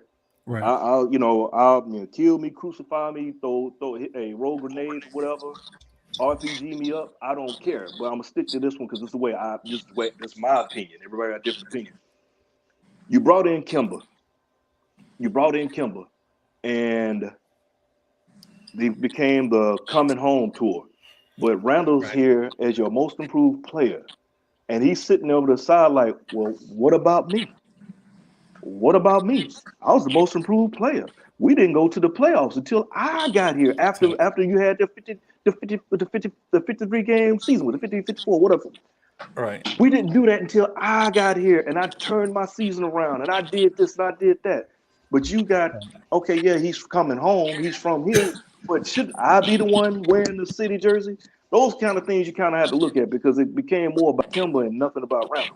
Yep. But you know what, though, with that being said, at the end of the day, like we always say, man, you got to control what you can control. You Yep. can't control what the front office is doing, man. At the Or end the of fans, the day, yeah. basketball is a team sport, and that's why I like superstars who are selfless and not selfish. Because what you just said right just now there, that screams being selfish, regardless if it's true or not. And we all know that, yeah, he should have been the one up there. But hey, they ain't put you up there. But you still got a job to do, man. Win us games, get us back to the playoffs, man. I like selfless players. When you're selfish, it comes across on the court, and it's gonna come across in your manner and how you deal with your teammates too. Like a bad apple. but Ron, the Bucks, when the Bucks whipped out their jerseys, they didn't have Dante DiVincenzo out there rocking the jersey, bro. No, I understand. They had Giannis. Right, but let me say, Paris Duggar, just real quick, before I forget, did I mention Tibbs is the issue? That's what Paris Duggar said. Paris Duggar, thank you for your generous contribution, bro. You know we love you, bro. You know, I'm saying, I don't think we could do the show. I'm glad you brought up that Milwaukee team. Remember when Giannis got hurt last year in the playoffs? Right. And Chris Middleton, shout out to Chuck Town's finest. He started getting the recognition that he deserved because he started balling and doing his thing. Right. When Giannis came back. And even when the man was doing this thing, you saw Giannis cheering. Giannis was happy. Giannis was talking the man up. Yep. Giannis ain't sat there was jealous because my man getting his shine. He looking like that dude. Questions were starting to be asked before they won that championship when Chris Middleton started taking off. So that's all I'm saying is, man, you got to put yourself to the side when you playing a team sport unless you need to go. And if you can't put yourself to the side, you need to go play tennis or play golf. Yeah. You mean like what me and you used to like I used to do the KMD in the morning and Ron would do the afternoon, and out behind the scenes people were like, "Yo, what's up with you?" Ain't nothing between me and Ron. Me and Ron are brothers. Exactly. Go watch his joint this afternoon, right? And then in the afternoon I'll be getting up to go use the bathroom, and I hear Ron be saying my name. Yo, go check out Freezy in the mornings. And absolutely, ain't no ego, man. It's a team thing. Yeah. Thank you. And both of man. y'all. That's the problem. Egos, man. And I'm gonna tell you like this: if a team paid me that kind of money, guess what? You can do what you want to do, partner. Yep. You paid me that kind of contract, guess what? I'm gonna be on my best behavior. Yep. Yeah. I'm gonna be a company man. Let me ask you this me that question. kind of money, I'm gonna be a company man. If you think about it, Randle's attitude this season, he played like somebody who was looking for the contract and didn't get what they deserve. Yep. So if RJ Barrett gets that contract at 181 million, does Randle defer? I'm gonna tell you like this: if they give, I done told y'all, if they give RJ 181, somebody need to be fired. Yep. Quick, fast, in a hurry. RJ right now is not no $181 million player. Thank you. But he is not that guy right now. I'm sorry. Not right now. Not right now. And that's a whole other conversation. I won't even get on that. What if he just gets $1 more million than Randle? Does he still defer? Yeah, because the thing is I think what we're not really taking into account is the obvious stuff, right? So here's the obvious thing. RJ Barrett and Julius Randle helped lead a team to the playoffs, right? So their reward this offseason is you bring in two dudes that want to take the ball out of their hands, and Kemba Walker and Evan Fournier, right? Now, we could say, hey, man, we're all a team and such and such and such. But the human aspect of that is, hey, how can I, what I'm saying, me and this young fella over here go through all this? Both of us were ranked in the top 5 in defensive rating at our position last year. We helped this team get to the playoffs. Then you bring in this two guy, and not only do you bring him here, when we roll out the senior edition jerseys, you put him in it, and he ain't played one possession exactly for this team.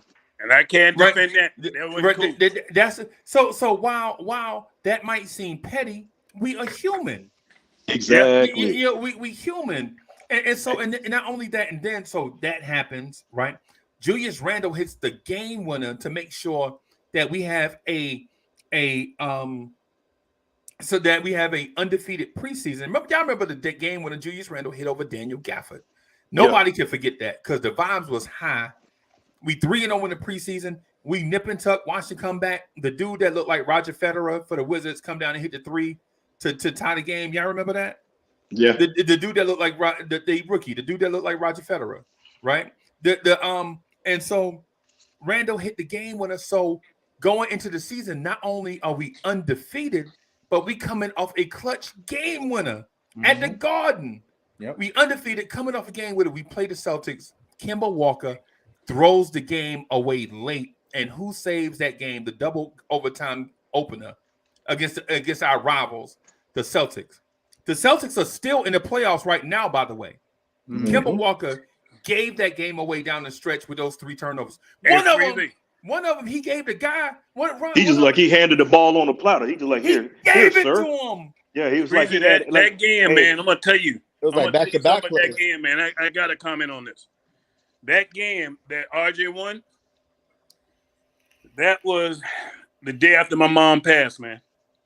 That Friday night game, I was at home in my mom's house watching that game.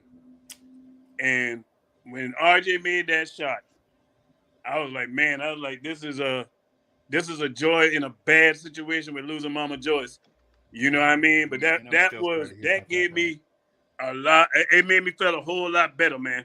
I ain't gonna even front. When I saw that happen, I was like, man. I said, my mama was here to see this one. She'd be like, y'all pull that up. Yeah. You know what I mean? But yeah, keep going, man. I just had to say that every time I think about that game, that always come back to me because that was the day after my mom had passed. Right, and I'm still sad to hear about that, man. And that's the type of stuff you don't ever get over. I don't care how much stuff you buy or how much time passes, things like that. You just don't get over that, man. Because I'm still, every time I hear you say that, man, I still think about my little brother passing away. Man, he was younger than me, man. He was a young man, bro. And I watched him, you know what I'm saying, waste away. A big, strong man, dude, 6'4", 300 pounds, big, strong dude throwing car tires on back of the truck. And he passed away, a little dude. You know what I'm saying? And you're like, God dog it. But anyway, let me talk about Randle. So, let me get distracted for a minute. Right?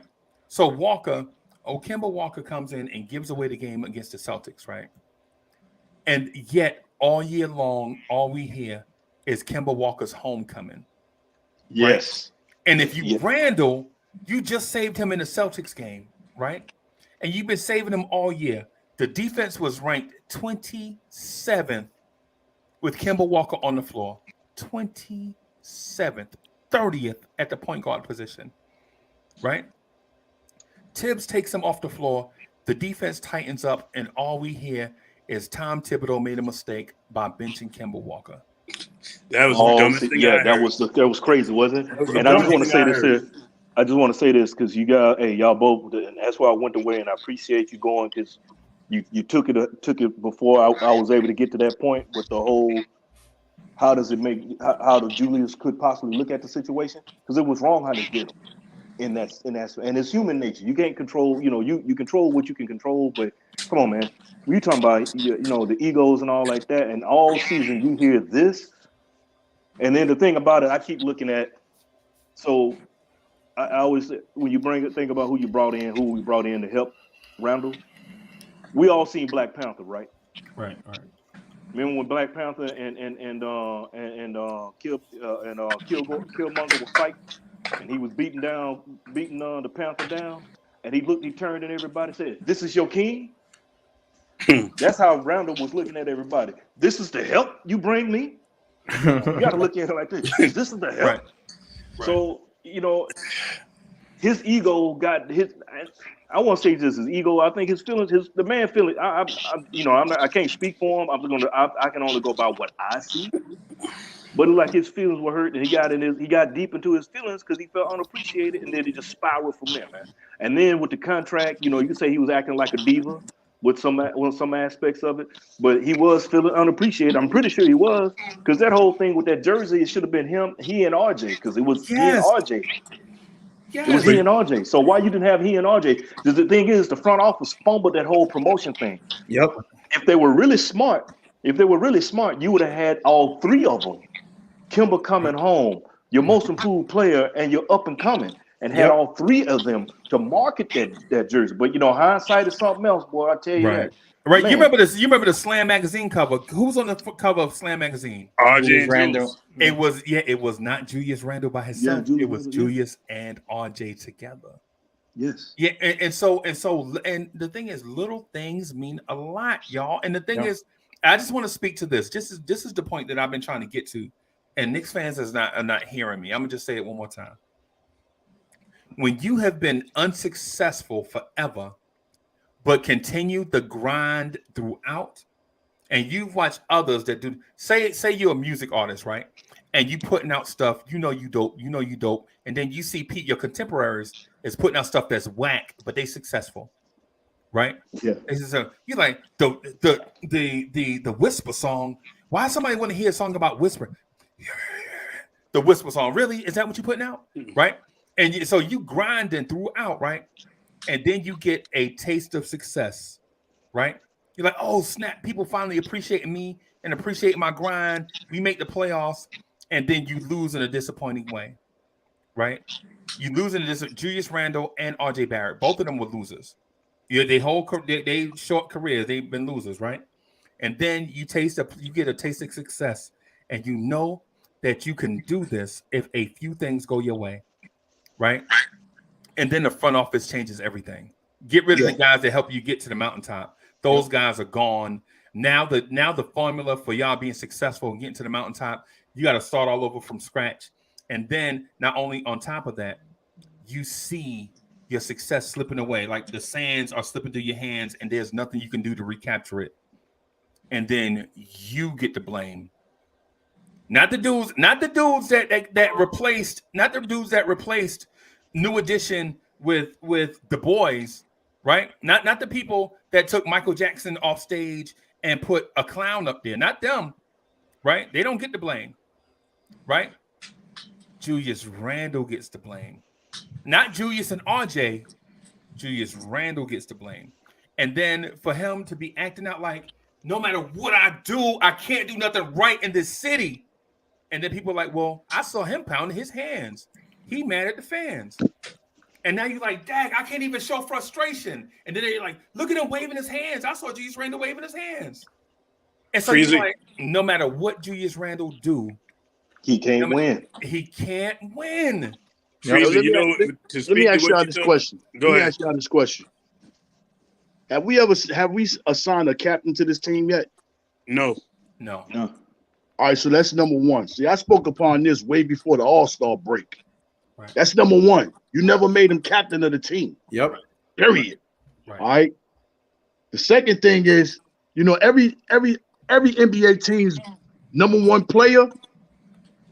The Golden State Warriors is not going to make a decision without calling Steph Curry in their office and let them know what they're thinking and what they would like to do. What's your opinion about it? Yep. Right. LeBron is the same way. Right. Embiid is the same way. Embiid, we're gonna trade this nutcase over here. But how do you feel about James Harden coming over here? Are you okay with that? Right. That's what it is. Mm-hmm. The office never called Julius in there about nothing. Yep. Right. Nothing. That's way before even the trade. It's just that they boom, bam, bum, bum, bum, bum. But we did what? Right. It's over with. Yep. Right. And then boom, bam, bam, bam, bam. He put on what? The jersey. It's over with. Right. And some players can get in their feelings. You see a lot of players, they get in their feelings. Some get in their emotions. Some get attitudes. You know what I'm saying? Some can just, ignore the whole situation. You know what I'm saying? Mm-hmm. Those are the great ones, like Kobe. Right. You know what I'm saying? Matt Barnes, you trying to fake the ball in my face? I ain't even gonna blink. Some people ain't even got no emotions and feelings. Right. They just straight killers. Just to reflect on, what Soulfinger was saying about why is he getting the ball up top, and Man was saying he's talking about the same thing. That's because that's Tom's system. Right. Joakim Noah got the ball up top. Mm-hmm. Towns got the ball up top. Right. Yeah, it's the same system over and over. No innovation. Exactly. Nothing. So with Tom go, that's what's going to happen. Julius, don't get the ball up top. All of those are power forwards. That's just what he does. And it's so easy to see that and easy to play against it. Like man was saying, yeah, you get frustrated because you ain't making no adjustments. They know exactly everything I'm doing. Yep. Outside of me being frustrated. So Tom has to make the right proper adjustments, or he can't, he can't function with it here in New York. Right. Now with Julius, we dealt with you, my brother, through your worst season. Yep. Your first one. We dealt with you. Yep. And then you came back, you showed us what you can do. You know what I'm saying? And we honored that.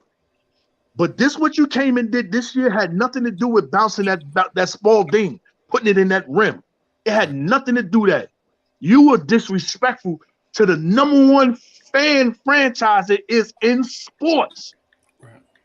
In sports. You got some Cowboy fans that's like that, but ain't no Dallas Cowboy podcast is going on right now like the Knicks doing in what they say the off season, but we know it's the on season. Right. Nobody doing what we do.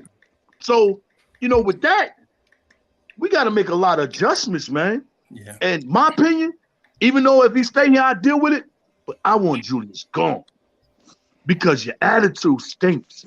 Yeah. Your attitude, when you disrespect us, you know what I'm saying? It's time for you to go. Point blank. You got to go. Gonna be here. We gonna be here. Yeah, we're gonna be here. The Knicks is not going nowhere. That name on your chest is not going nowhere ever. But when you make it to where the other players can't function, the assistant coaches can't function, Tom is okay with it because he's a nutcase himself. Yeah. But when everybody else can't function and you pulling everybody else's card and taking them out their game and running, and it's time for you to go. It's time to get a new start. And everybody's seen the team out there in Dallas. Don't be surprised. I'm going to say it again. Don't be surprised if it ain't Brunson they looking at. They might be looking at Whitty. I'm telling you that now.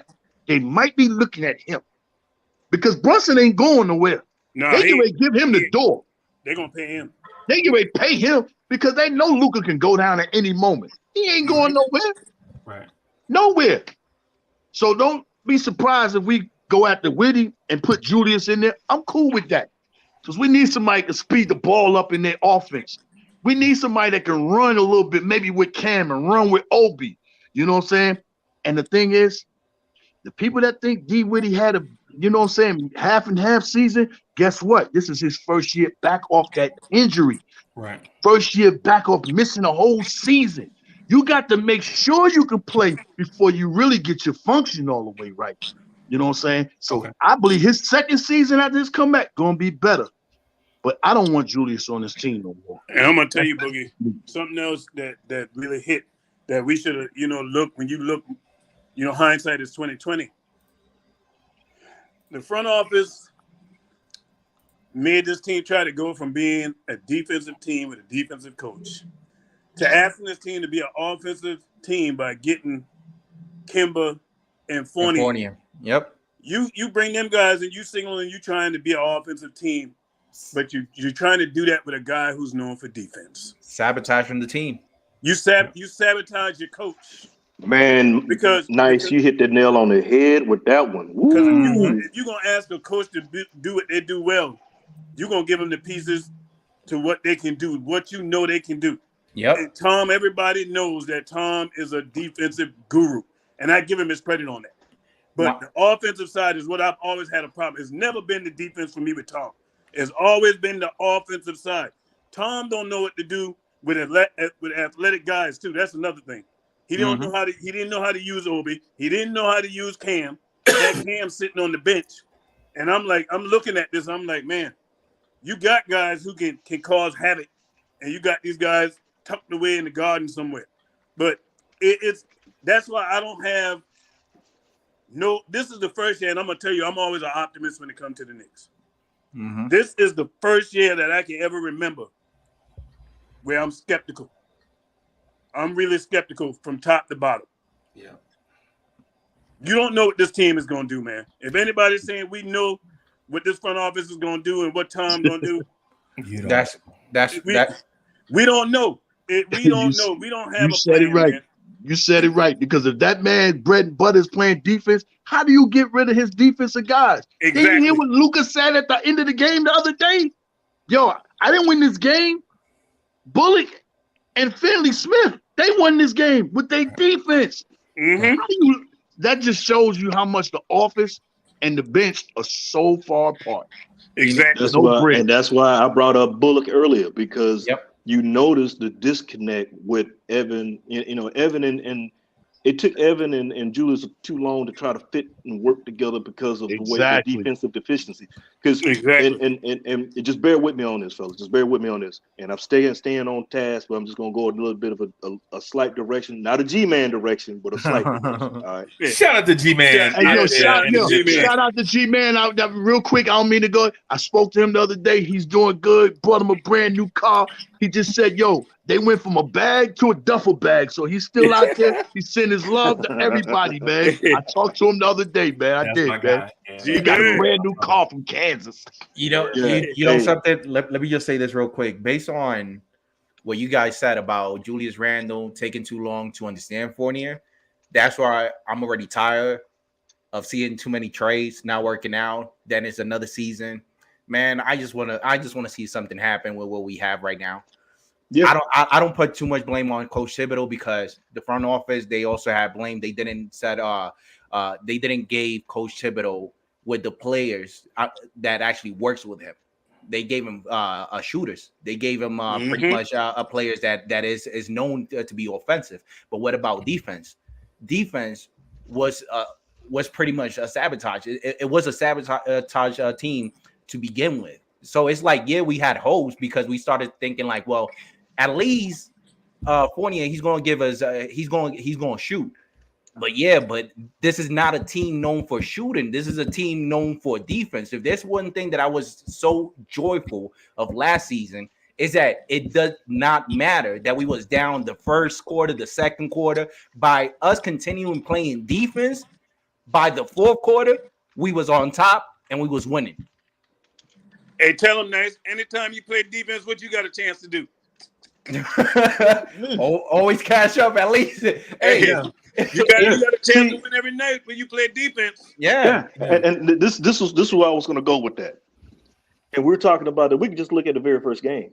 Well, not the first. Let's look at. I'm bringing up the situation with Mitch. Magic. And you have Mitch and Randle on the floor, right? Mm-hmm. And you got Evan Fournier and Kemba. So how many people in that lineup? You got Evan, Kemba, RJ, Randle, and Mitch. Out of that five, who can play defense? Mitch. One, Mitch. Okay. But mainly you look at it. So you got Evan Fournier. We already know he's a turnstile, right? Yeah. Kemba can't put a blanket on. He can't cover a bed. But Fournier tries, though. He just can't. His lateral movement is terrible. If you look at Fournier, but if you look at Fournier's since the day that he started to the end of the season, his defense has progressed immensely. Yeah. The only thing is that a lot of fans, we so uptight of knowing Fournier of not playing defense, that whenever we do see him playing defense, we do not recognize it because it's like our mind saying error. Nah, he's not a defensive player. He falls asleep too much on defense, man. That back door stay open. Yeah, and then what they do is, if we've seen games. You look at games where they actually move the ball. They were hunting for Evan.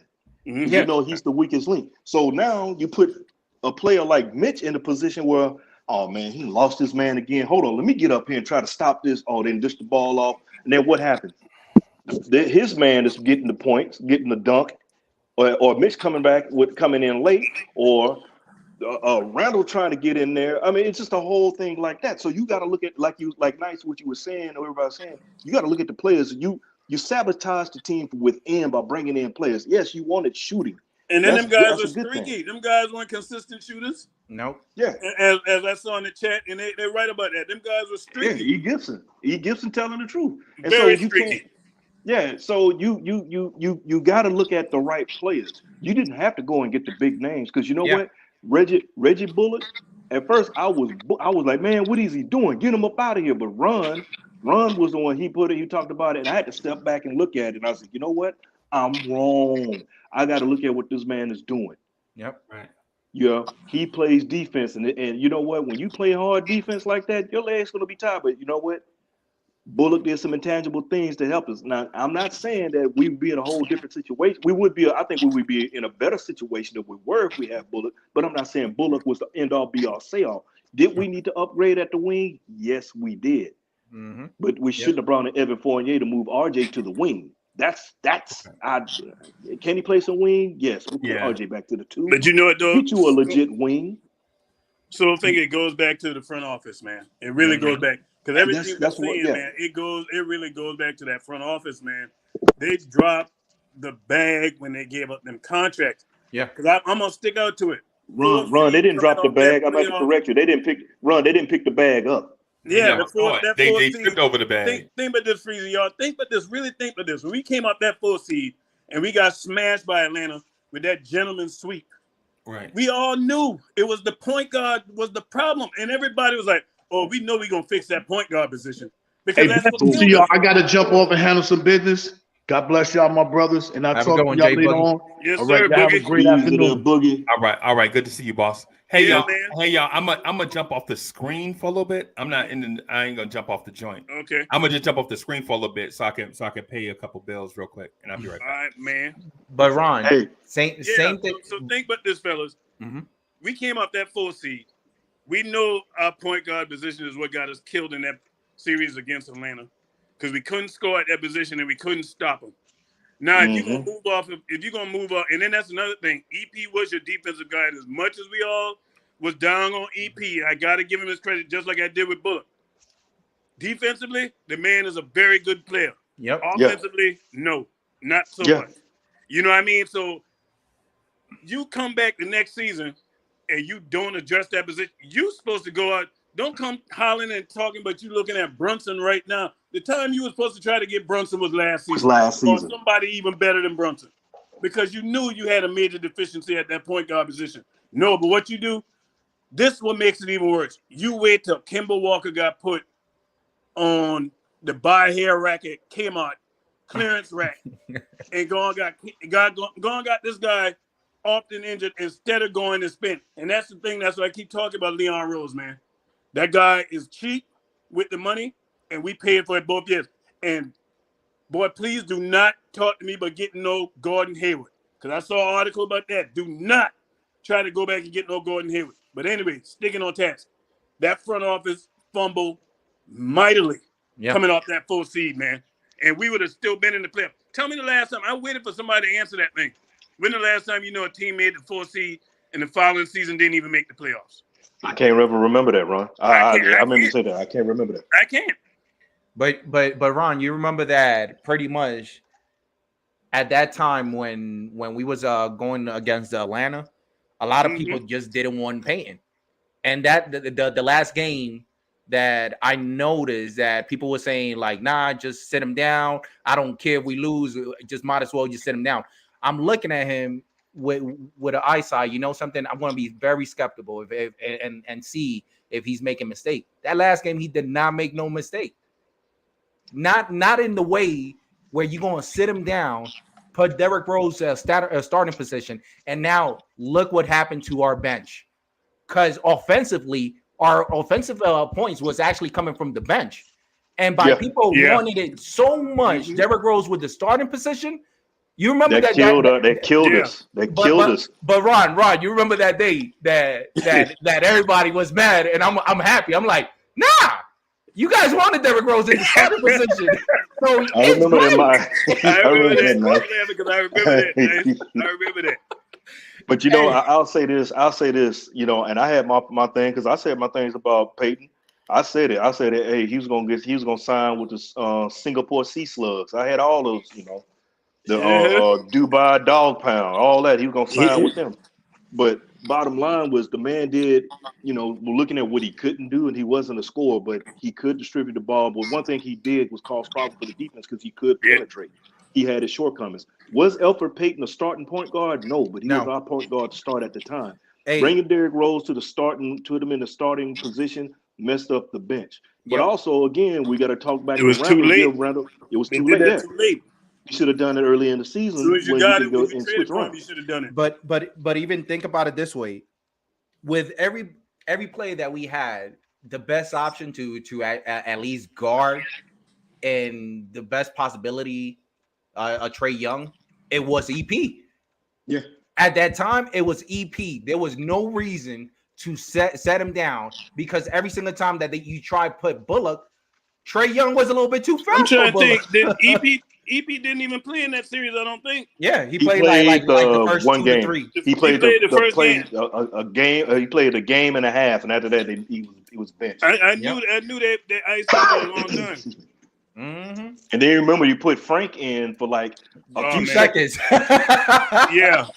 There goes your coach. So that made no sense. And see, this is the thing. Julius is saying, look, man, we need to change it. We need to change. We need to change to know what we're doing. Look, just like you said, you both brought up, he's got Julius in the same position he ran. What's his name we had in Chicago?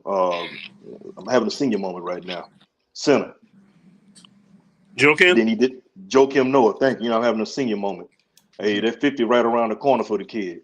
And then and then he did the same thing with Cat, and now you're doing the same thing with Randle. It's the same thing, same position, so bringing them so high up. So you know what you're saying, Joakim right? Noah was a good, You know what you're saying, right? The Knicks will get better once they move off of Tom Thibodeau. Yeah. Because every place that he goes and leaves, the team gets better. But it's but the way I see it, I still see like it's not only Coach Thibodeau. Like this season, if we're gonna put everything at a balance, it was detrimental from the beginning, and it starts with the front office. The front office, even didn't you guys heard that Coach Thibodeau, he didn't even wanted Evan Fournier or Kemba? Oh yeah, he didn't want him. Yeah, he told him to keep Bullock. He told him to keep Bullock. He wanted to keep Bullock.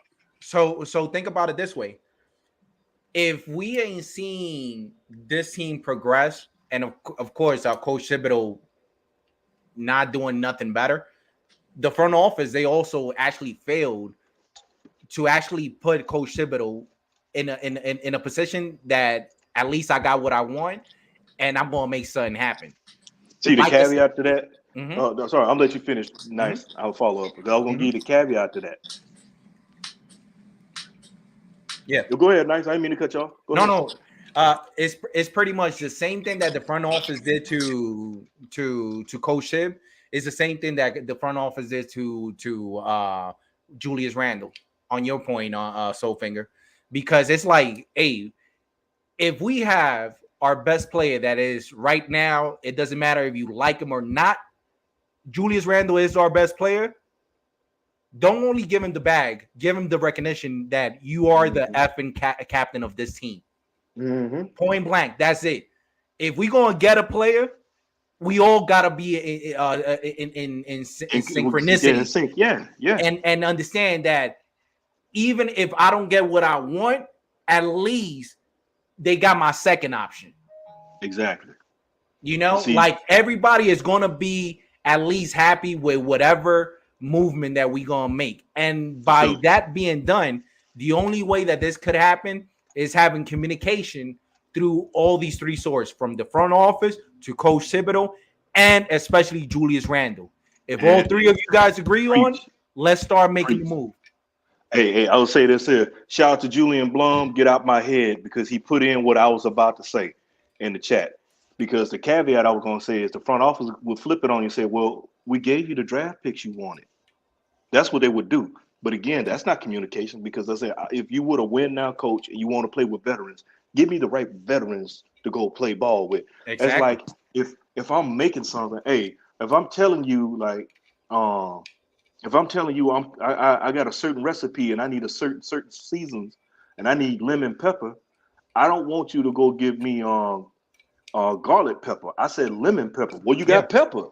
I gave you pepper. You just got garlic in it. No, I need lemon pepper, not garlic pepper. So the problem is you didn't listen, because the thing is, Tibbs even said it after the playoffs. He said it in there. He said, we need shooting. Okay, bet. So, but the thing is we need shooting. But it's not shooters and wings. And wings. So what we were short on, we needed wings. We thought that we didn't have. We had Bullock. He was the only one. And see, that in itself. Now, trade is hard enough to guard as is, especially with the rules the way they were before. But why would you put Bullock, who's not going to make Trae Young work? Because what they did was they had Trae Young on Bullock, but Bullock had to stick him. Yeah, on the offensive side, yeah, because Bullock is not going to put any pressure on Trae offensively. So you have to be smart about what you're doing. You can't sit back in the same thing. It's like, okay, look, basically, Tibbs was coaching on a hamster wheel, man. He was just going around, not going where any kind of destination on that, man. And it was frustrating because now, as a fan base, a lot of people are pointing these things out. You know what I'm saying? Yeah, you know what else made that Fournier signing bad? And everybody saw it this season. The front office was starting. Tibbs rather was starting to pivot away from Fournier because before Grimes got hurt, Grimes was starting to close games and eating into his minutes. Yep. You could see where it was moving toward. Mm-hmm. So it just goes back to they just got to be on the same sheet of music. But like I said, man, I'm more skeptical this year than optimistic with this Knicks team. You gotta always be optimistic, Ron. Come on, man. Yeah, I know that. It hurt for me to say that, nice, because that's how normally I am, man. You know what I mean? My history with all my teams, man. I can never go into the season and think we're gonna be sorry. That just is not in my nature. But this front office, man, and the coach, I'm looking at them. Because right now, what they done the last 2 years so far is acquisition and using players the right way. We didn't get that, man. We didn't get that. So I don't, like I said, when a person show you who they are, you got to believe that's who they are. And what I done seen from Leon these last few years, he keep playing around. He won't make it to year 4. Him and Thibodeau both will be gone next year. I think that on Julius Randle point, I feel like Julius Randle, he's going to surprise a lot of people next season. Next season is going to be a lot of fans quiet about Julius Randle. And I highly doubt that. You want to let me say why. Let me say why. Because based on the front office, they did not put you on a position to succeed. You know who had your back. Dolan had your freaking back. And as much as you did not was feeling it like as staying professional, you got to show some type of appreciation that, you know, something like, I don't have that much fan base as RJ Barrett, as Obi, but this guy, he never stopped trusting me. So just for that, you got to give us not something that you gave us last season. You got to give us something even better than last season. And you're expecting that from Randall? I do expect it. Well, the history does suggest with the Knicks that he'll have a better season this year. Oh no. Year 1 was a bad year. Last year was a good year. This year was bad. And it wasn't even that bad because because 2010 and 5 wasn't bad. It's just the antics. If we're gonna criticize Julius Randle with the way he finished with 2010 and 5, you gotta also criticize, let's say, the players that he was playing with, because it does not only fall on Julius Randle. This is a team game. You were gonna wait. Hold on. Can I say something? Salute everyone first. What's up, boss? What's up, bro? Break it up, brother. You want to nominate this guy as captain of the team? Are you kidding? I want a guy that's running people fighting referees. I want that for next year. I want a guy to slap people. I can understand. Wait. Hey, D'Angelo, you breaking up pretty bad, bro. I am. We couldn't hear you. All we could hear was team. Just pull over. Yeah, maybe I should pull over. You don't hear me good now or no? There we go. Yeah. Sound like you was auto-tuning for a little bit. Yeah, you sound like a broke T-Pain for a minute, bro.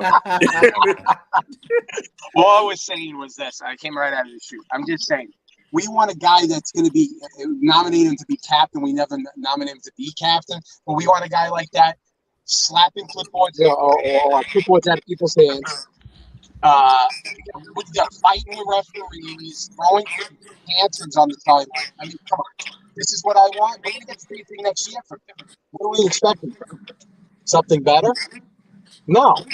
Absolutely not. I truly understand what you're saying, D'Angelo, but at the same time, we all humans. At the end of the day, if people recognize their mistake and they could come or jump back right up and act like last season did not, like this season did not happen, and you're going to see something better from me next season, I don't have a problem with that because, like, listen, we all make mistakes. If you're gonna hold me down for any mistake that I be making, and you're gonna categorize me like, oh, I'm a failure just for that, I could already Nice. see. He can't handle the fans in New York. It's not, yeah, but D'Angelo, it's not only that. It's not only that the fan. It's pretty much the front office. It's pretty much the No, media. it's the attitude. That has nothing to do with the front office. That's personal. Yeah, it does. Yeah, to an extent, the D'Angelo That's does on that's that. the whole thing. If Julius didn't have them antics, all that stuff happened, we'd have just been, hey, Julius had a bad year. There's but wait, we have to get over there's people fans that that will was- still want to trade him.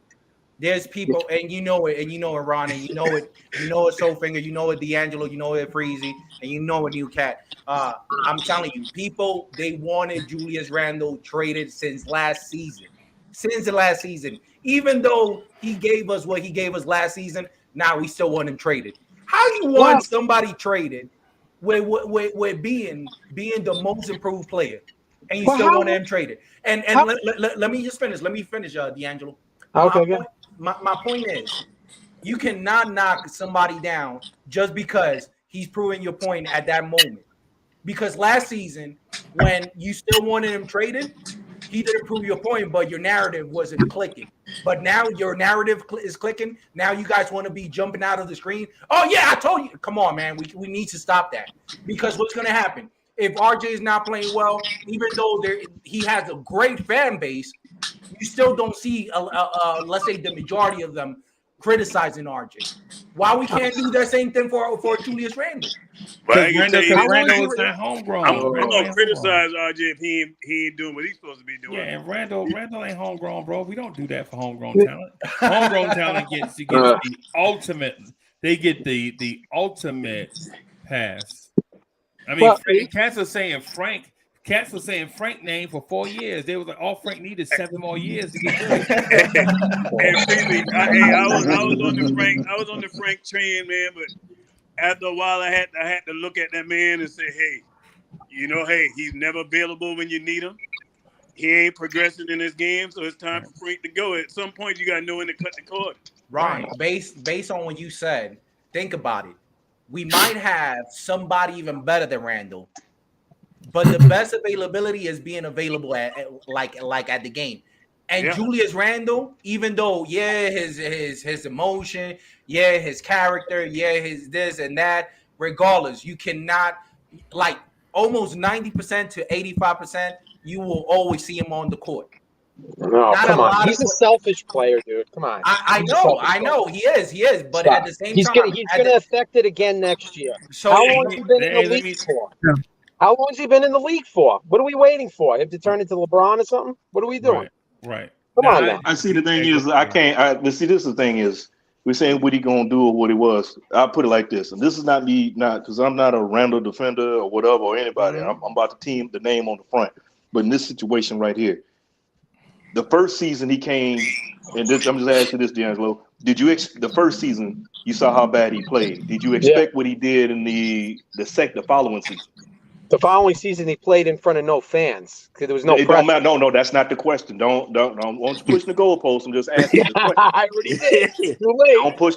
Don't. No, I'm asking you. Don't push the goalpost. Just answer the question. That's a yes or no. But Soulfinger, let me do this real quick. So let me address Paris Douglas' super chat, and then I can answer that question. Right, Paris Douglas, thank you for your generous contribution. Paris says, "I'm so glad I'm running the draft with Walt. We got a point play. We're drafting 2 stud defenders at the wing, Jeremy and Tari Eason. I wish we could get both of those guys, but that means Obi's fate is sealed. If you bring in two power forwards.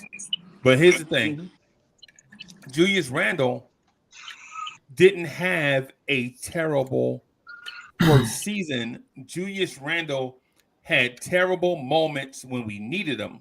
And what it looked like to those on the outside looking in is Julius Randle was terrible. Like the Nets game, you remember the Nets game? We were down by 5. We needed a bucket to turn it into a 2-possession game. Julius Randle spent towards the double team and kicked the ball out of bounds off of his own foot. Gave Brooklyn back the ball. They went down and hit a 3. They were up by 8, and we could never catch them. After that, right? Then there was the game against Philly where Julius Randle got the ball in the ISO against a bad defender. I think we were up by 1 or up by 1 or 2, right? He took so long to get a shot off. It was like he threw a shot up at the shot clock and created a long rebound. They got the ball dunked, and then the momentum from that made we wound up losing by 13 or 14 when it was a close game. When all Randle had to do was he had a poor defender on him, but he didn't have a shot. Kick it out and reset somewhere else. He didn't. He chose to go, missed the shot. Philly got momentum, and then they blew the doors on. So it was stuff like that. Randle bringing the ball up court, and somebody running behind him just slaps the ball forward to a defender. They throw the ball back over Randle's head. Randle fouls the guy. Somebody's dunking. So the guy that dunked don't get the free throw. The guy that he fouled gets the free throw.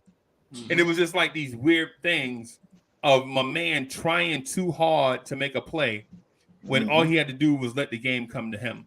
Yeah, game in the balance. We lost. It was pretty much 95%. You know the Knicks was going to lose if the game was close. Right. We couldn't close games. You remember the Memphis game, the Memphis game where Alfred Payton fouled Jay Crowder. Remember he knocked him out of the air. The push her around the world. Every time Julius Randle stepped on the floor, the lead grew, and every time they put the kids on the floor, we shrunk the lead. Right? You remember that? We would be down by 14. You put RJ and them on the floor, the lead to get to 5. You take the kids out for a break. By the time they take a sip of water and wipe some sweat, we'd be losing by 17. On an ESPN game, on a nationally televised ESPN game, in the one season we were having a terrible season, right? So it was all these things, like people point out all these things about Randle. But if you think about this, and all those things that we point about Randle, y'all remember anybody else pointing the finger at any other players during that time? What other player got as much blame as Randle? RJ got some blame on that shooting terrible streak, but not like Randle. Yeah, but nobody got it like Randle. Nobody got it nowhere near like Randle, but RJ got his. Right. Alfred Payton got his too. Oh yeah, right? he got his. EP. EP. Well, see, EP lad that season was the original whipping boy. That's why he's gonna get the most crap. Right. Yeah. And so what I'm getting at is Randle had a bad season, right? Mm-hmm. He had a bad season this season, right? Mm-hmm. But the season before that, people wanted to blame him that we were not winning enough. We're like, damn, at least we winning. We winning. They're like, oh, we're not winning enough.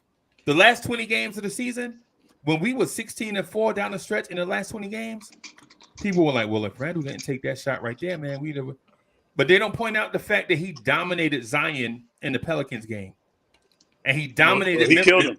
And he dominated your boy out there, AD. Anthony Davis. Every time he was meeting up, he was killing him. Right, and nobody's pointing that stuff out, man. We constantly say stuff like, well, if Randle didn't wear purple shoes on nights we were wearing yellow shoes. Or the braids.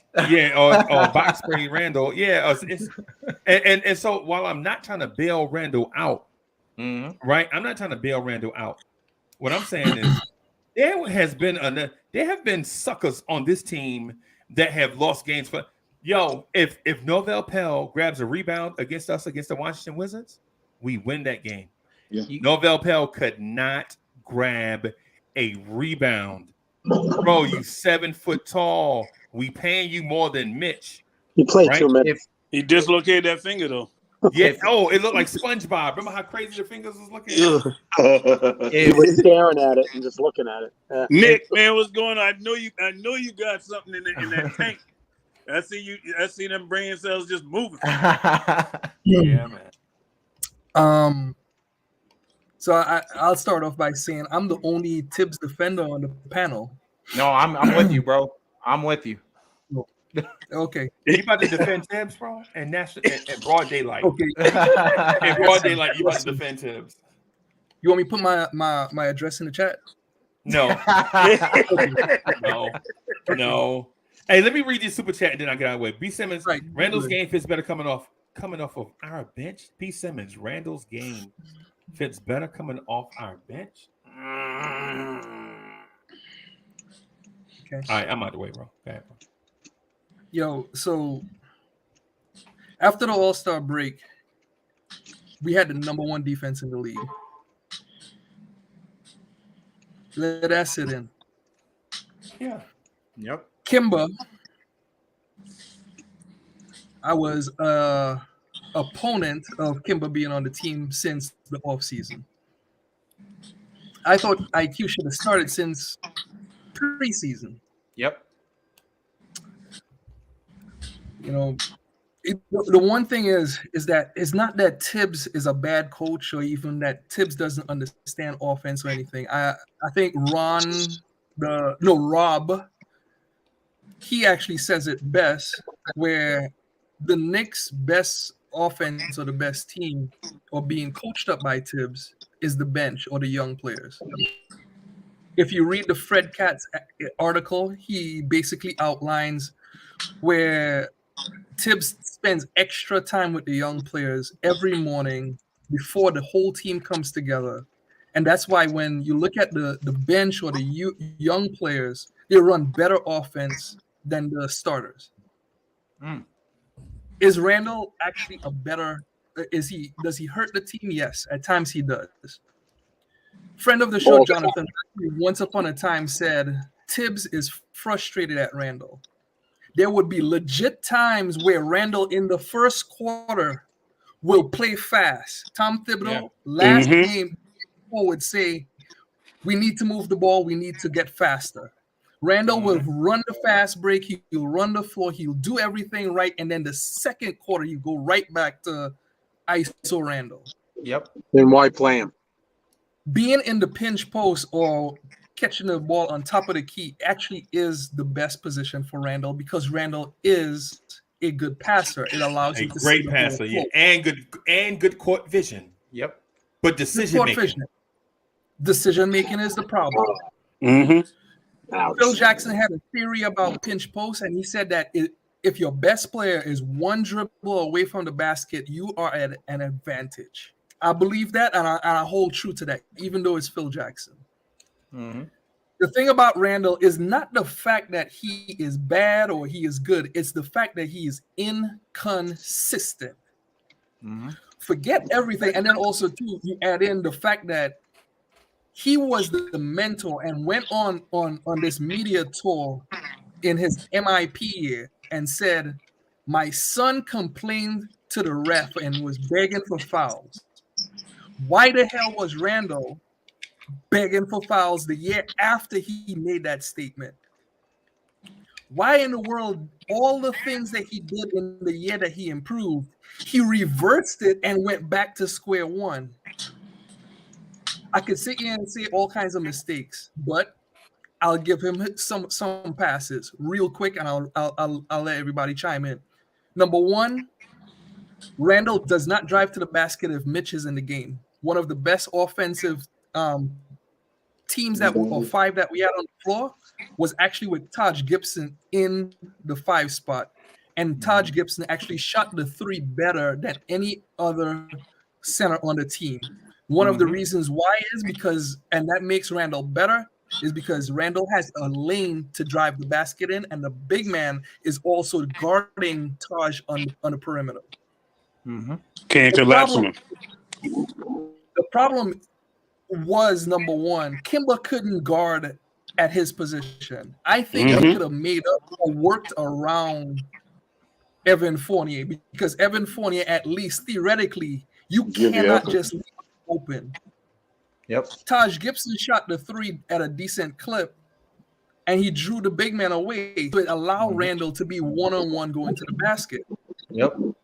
So it's not just the fact that Mitch, who lost mobility by getting bigger and stronger, couldn't cover up some of the mistakes that he made, that other people were making. Couldn't guard nobody on the perimeter. He was too slow because he got slower. We just keep skipping over all these different things. The spacing ain't right. Until later in the season when he dropped that weight, that he got back to being the Mitch that we remember. But no, but Ron, he's still not the same old Mitch. He's still not the same old Mitch. 100%. Yeah. He But at the still same can't. time, But rookie Mitch could guard people on the perimeter. He could keep up with guards, but now he can't. yeah, but they're not using the Mitch correctly, because if you look quickly and there's another cat, they be using Mitch a lot. Whenever Mitch is playing with That's on Julius offense. Randle, That's on offense. RJ looks for Mitch I'm more than talking anybody. defense.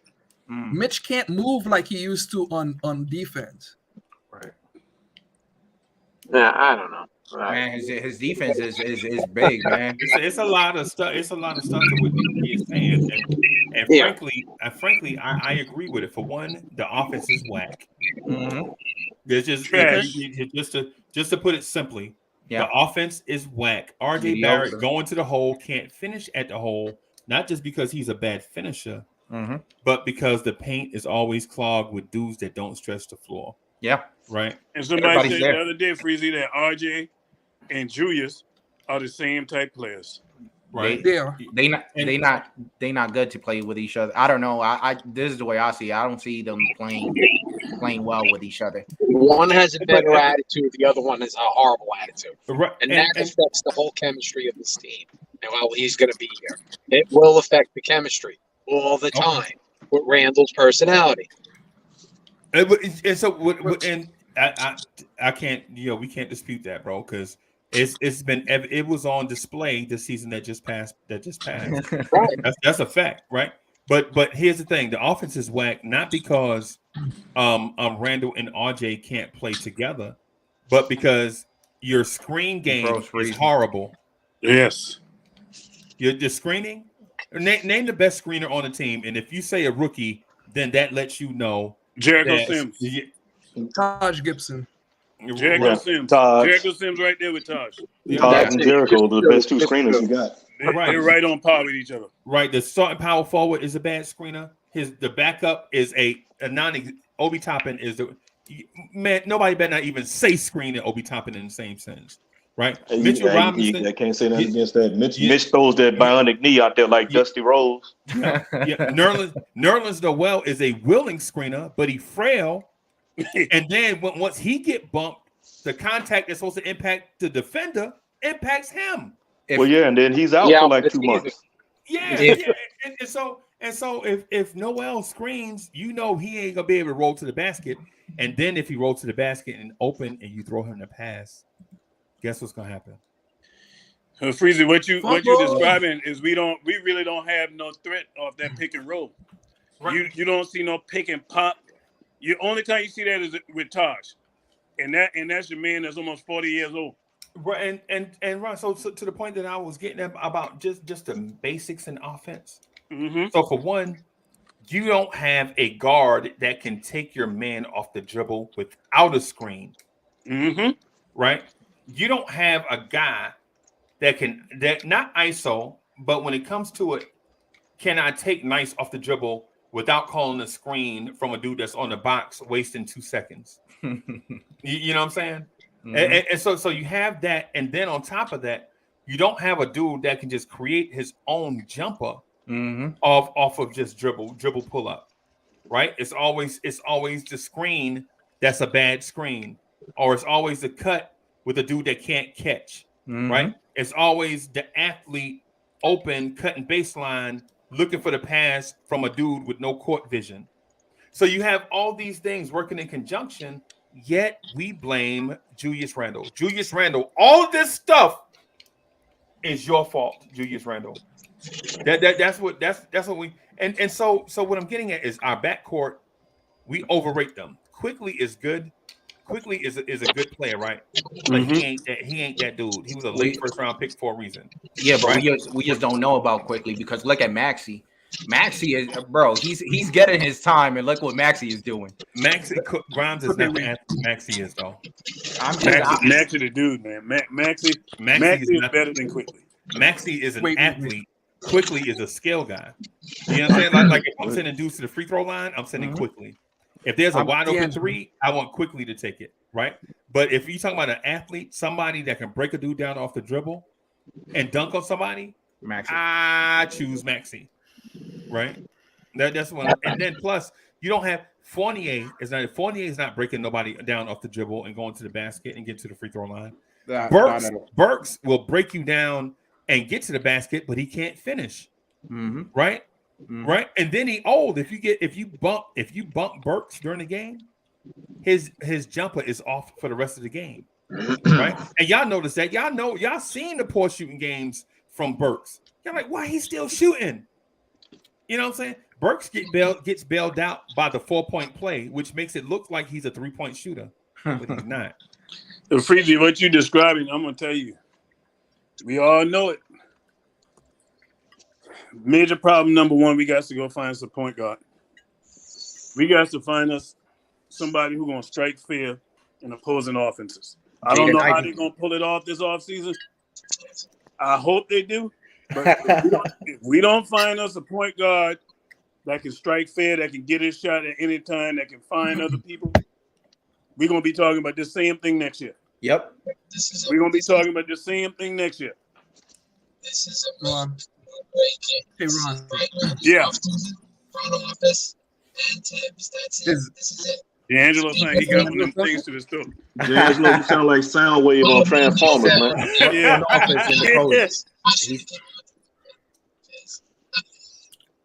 He said front office. I got in mind a point guard other than Dennis Schroeder too. I got an idea for one. He out there in Minnesota. 18 and 7 on 32 minutes a game. D'Lo. And I know he can play in the Garden. I know he can play in the Garden. He would be an ideal fit for this team. So it probably won't cost you as much as Brunson would cost you, even though Brunson ain't going nowhere. So see, this is the thing though with D'Angelo. He's coming into the last year of his contract, and I want to say that's $30 million. Yeah, he's into the last season right there. So now you got So my thing is, if we're gonna bring him in, then now we got to do the re-signing shuffle dance, whatever else, and see how much more he's gonna command. That would be the only problem. That's all I was just bringing up. And I don't think that's much of a problem. That's a good problem to have. He's on the expiring. He's gonna ball this year. Ron, can I give you a pros and cons to D'Angelo Russell? Go ahead. All right. You wouldn't fix your defense, number one, right? Right. Number two, he doesn't shoot or make good decisions with the ball. Even though the vision is there, he don't make good decisions, bro. He's a flashy assistant, but he'll be an upgrade. He'll be an upgrade over what we got, a major upgrade. Yeah. Okay. Number two, so D'Angelo Russell is not as athletic as many of the other point guards that you're thinking of. Like he's Quentin just say Grimes. Dennis Schroeder. He essentially IQ probably got more speed than him, top line speed. Yeah. But at the same time, he'll make Randle better if he's shooting. But let me ask you this. Do you want a point guard to pass first or shoot first? Because D'Angelo Russell, to make a good pass, needs to shoot at least 2 or 3 times and at least needs to make most of them to start getting the assists. Right. That's how his game kind of pans out. Well, I'll tell you this. With him, just looking at what he can do for what Tom wants to do as the coach, if we're going to cater to Tom, he's the coach, we know he can break a defense down. Man, he can do that. He can do that. Ain't none of these point guards on this roster. The only one can do it is Derrick Rose. And Derrick Rose, we can't count on Derrick Rose. So they're gonna have, like I said, they're gonna have to address that point guard position. There's some out there. They're gonna have to address it, but don't go, man. Hey, don't Ron. go giving up the farm for players, man. Yeah, don't go chase waterfalls. Stick to the rivers and streams you used to. I'm gonna tell you, my biggest fear, and I talked about this with Brunson. Man, oh no, this is my biggest fear with him. I would hate for that guy to come here. You know the expectations gonna be up the roof. Yep. And my biggest fear is he turns into Chris Childs. You know, You know, Ron. Remember when we had Chris Charles when he came from the Nets, how he was balling, and came to us and didn't look like the same player. Yeah. That's why I wouldn't complain if instead of a D'Angelo Russell, I'll prefer DeJounte Murray if we could pull it off. Because the expectation is not going to be as high as D'Angelo Russell, but he's right behind D'Angelo Russell and age less than D'Angelo Russell, so he's literally right there. I'm gonna tell you this. You know what else? That guy they talked about, the other guy they talked about, the Knicks looking at, Tyus Jones from Duke. I was watching that game. He's not from Duke. Mm-hmm. Yeah, I don't think he's from Duke. Yes, he is. Yeah, he is. Yeah, he's from Duke. He played with Gary Trent Jr. Yeah, he was and at Duke. What's his name again? And Wendell Carter. Okay. Tyus Jones. Yeah. So he's got a brother that went to Duke too, named Trey Jones. Yeah. So when I looked at his game, I was watching him last night, and there was many times in that game I was waiting for him to assert himself in that game, because by all intents and purposes, they gave that game away. They gave it away. Yeah. He did not assert himself late in that game, and that's always a problem for me, because I can watch you if you're assertive at a certain point in the game, and then when the game calls for it, you being passive. That ain't gonna work in New York. Right. When I saw that, I said, "Nah, we got to stay away from him. We got to stay away." He's efficient now. He's very efficient, and I like that about him. But the assertiveness, I saw him deferring too much last night, man. Ja was out. This your time, and you know you are going to be an unrestricted free agent. I was expecting him to take over late in that game because they made some terrible decisions late in the game, and that come back to your point guard not controlling things late in the game. How about going to get a young point guard like Sharif Cooper? That boy's good, man. I like him. What about Trey Man? Would you go after Trey Man from OKC? How long is Trey Man? They ain't gonna give a Trey Man. Heart. Soul figure, no, you didn't. They ain't gonna get Trey. They ain't gonna let Trey Man leave. They'll move SGA because that boy down there, Josh Giddey. Josh Giddey gonna be their starting point guard, man. Yeah, I was just saying what you're saying, rather than later. Oh, Trey, man. They're gonna let Trey play off of him. Hey, please, I didn't mean to put that and hit you in the back. Damage is gone. He already did it. So my apologies, but I've always been thinking about Trey. I was thinking about Trey Man because of the half Giddey and that one hurts. And SGA, because I mean, look, closed mouth don't get fed. If you're going to talk about going on a tour, you got a better chance at SGA because of that contract where SGA is sitting on, and the fact that they still got Trey Man on a rookie deal and Josh Giddey. I would do Obi Toppin for Trey Man right now. And you know what? I would do Obi and Emmanuel quickly for Trey Man right now. Y'all know I love some Trey Man. Wait, are you talking about Shea Gilgeous Alexander? Are they going to get rid of him? No, I'm Trey Man from Florida. The point guard, the dude that's going to be Anthony Simons, the Anthony Simons type dude in OKC. I would, bruh. You telling me you could trade up one spot to get Trey Man? You could trade up one spot, but you can trade back 3 spots. Leon Rose. I'm having flashbacks. Oh, it's like when you had on that what you call it. On the, blue tears, orange tears. You had them blue tears. It was like, what are we doing? What are we? It's like you remember how the town went crazy when Barney when Andy took his girl to the lake on a date. Yeah. And Barney was the sheriff. Yeah. And Barney was that's what it's like watching Leon Rose, bro. That's what it's like. And all Andy wanted to do was take his girl on a date, and the next thing you know, the bank getting robbed with a dude eating apple pie. The dude is eating apple pie and robbing the bank at the same time. So Nick, who would you go after at the point guard position, man? I'm interested. Who you try to get to address that point guard position, or would you stay pat with what we got? Trade Randle. So first of all, D'Angelo, unfortunately, I'm only trading Randle if his value is high. his value too low right now. Okay. True. Yeah, damn right it is. This is the same argument I made after his first season. I said, wait, at least give Tom Thibodeau a chance. He's a good coach enough to where he gets the best out of players. Like, to me, the New York Knicks, and this is my history lesson, and y'all could tell me if y'all agree or disagree. I think the New York Knicks telegraphs who they're gonna draft most of the time. I think Leon Rose. Oh, agree. You need to go any further. I agree. You stamped that about 10,000 times. Hey, Nick, I'm telling you, and I say it all the time. They need to figure out a way to lock them doors. Don't let no information. Don't talk about who they're gonna draft. Ron, you're not even hearing me out, because let me tell you why I say what I say. Michael Beasley, right? The next year we draft Kevin Knox. Yeah. We had Frank Ntilikina, but guess who we had before that? Justin Holiday. Justin Holiday, yeah. Then that's right. Before we draft KP, guess who we had?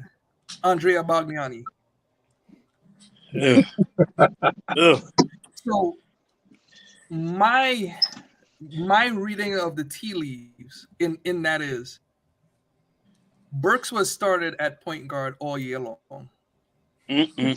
Already telegraphed. You already shot your shot without even having to pull the trigger. Okay, but hear me out on this. I would go with Dyson Daniels. Dyson Daniels could handle the ball at a good enough clip. He makes really smart decisions with the ball. I think there's something coming out of New Zealand and Australia area where big guards are coming out. Dyson Daniels is 6'7", coming out the G League. And he could defend like no tomorrow. He could shoot the ball.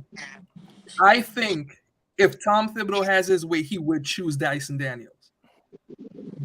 We could already say, number one, Deuce McBride is a Tom Thibodeau pick because Mark Berman reported that. Oh yeah. What's the other guy? And Grimes. First pick and Grimes. They both are Tom Thibodeau picks. Mm-hmm. If you were to pick Dyson Daniels, I think we could correct the big guard that he's looking for, because he's very much like LaMelo Ball. If you look at his game, he's not flashy, but he will make the go-ahead pass. He'll make really good defensive plays. And you could see his profile that he could end up being a good shooter. That's my take. That's too much. Yeah, we ain't drafting no guy like that. We ain't drafting somebody with potential. No, we'll get Joe Tobias who will never come to the Knicks. We'll get somebody like that. Somebody's in another country. I tell you this. We're gonna draft the center. We're gonna draft the center out of Auburn, and y'all gonna be mad as hell. You know what though? I ain't even shocked that would happen, because my gut instinct telling me Mitch is gone. Mitch is gone. Well, if he's definitely gone. He ain't coming back. One more, two more draft picks for you. Mark Williams out of Duke. Yeah. The athletic He center. could pick and pop. He could shoot, and he plays really hard on defense. Yeah. I don't think Kessler Edwards makes sense for us. He's not athletic enough. I don't think Tibbs would like that. Is it Kessler Edwards? Kessler. Something Kessler. I know Kessler forward. is his name. Yeah, small forward. He's a center.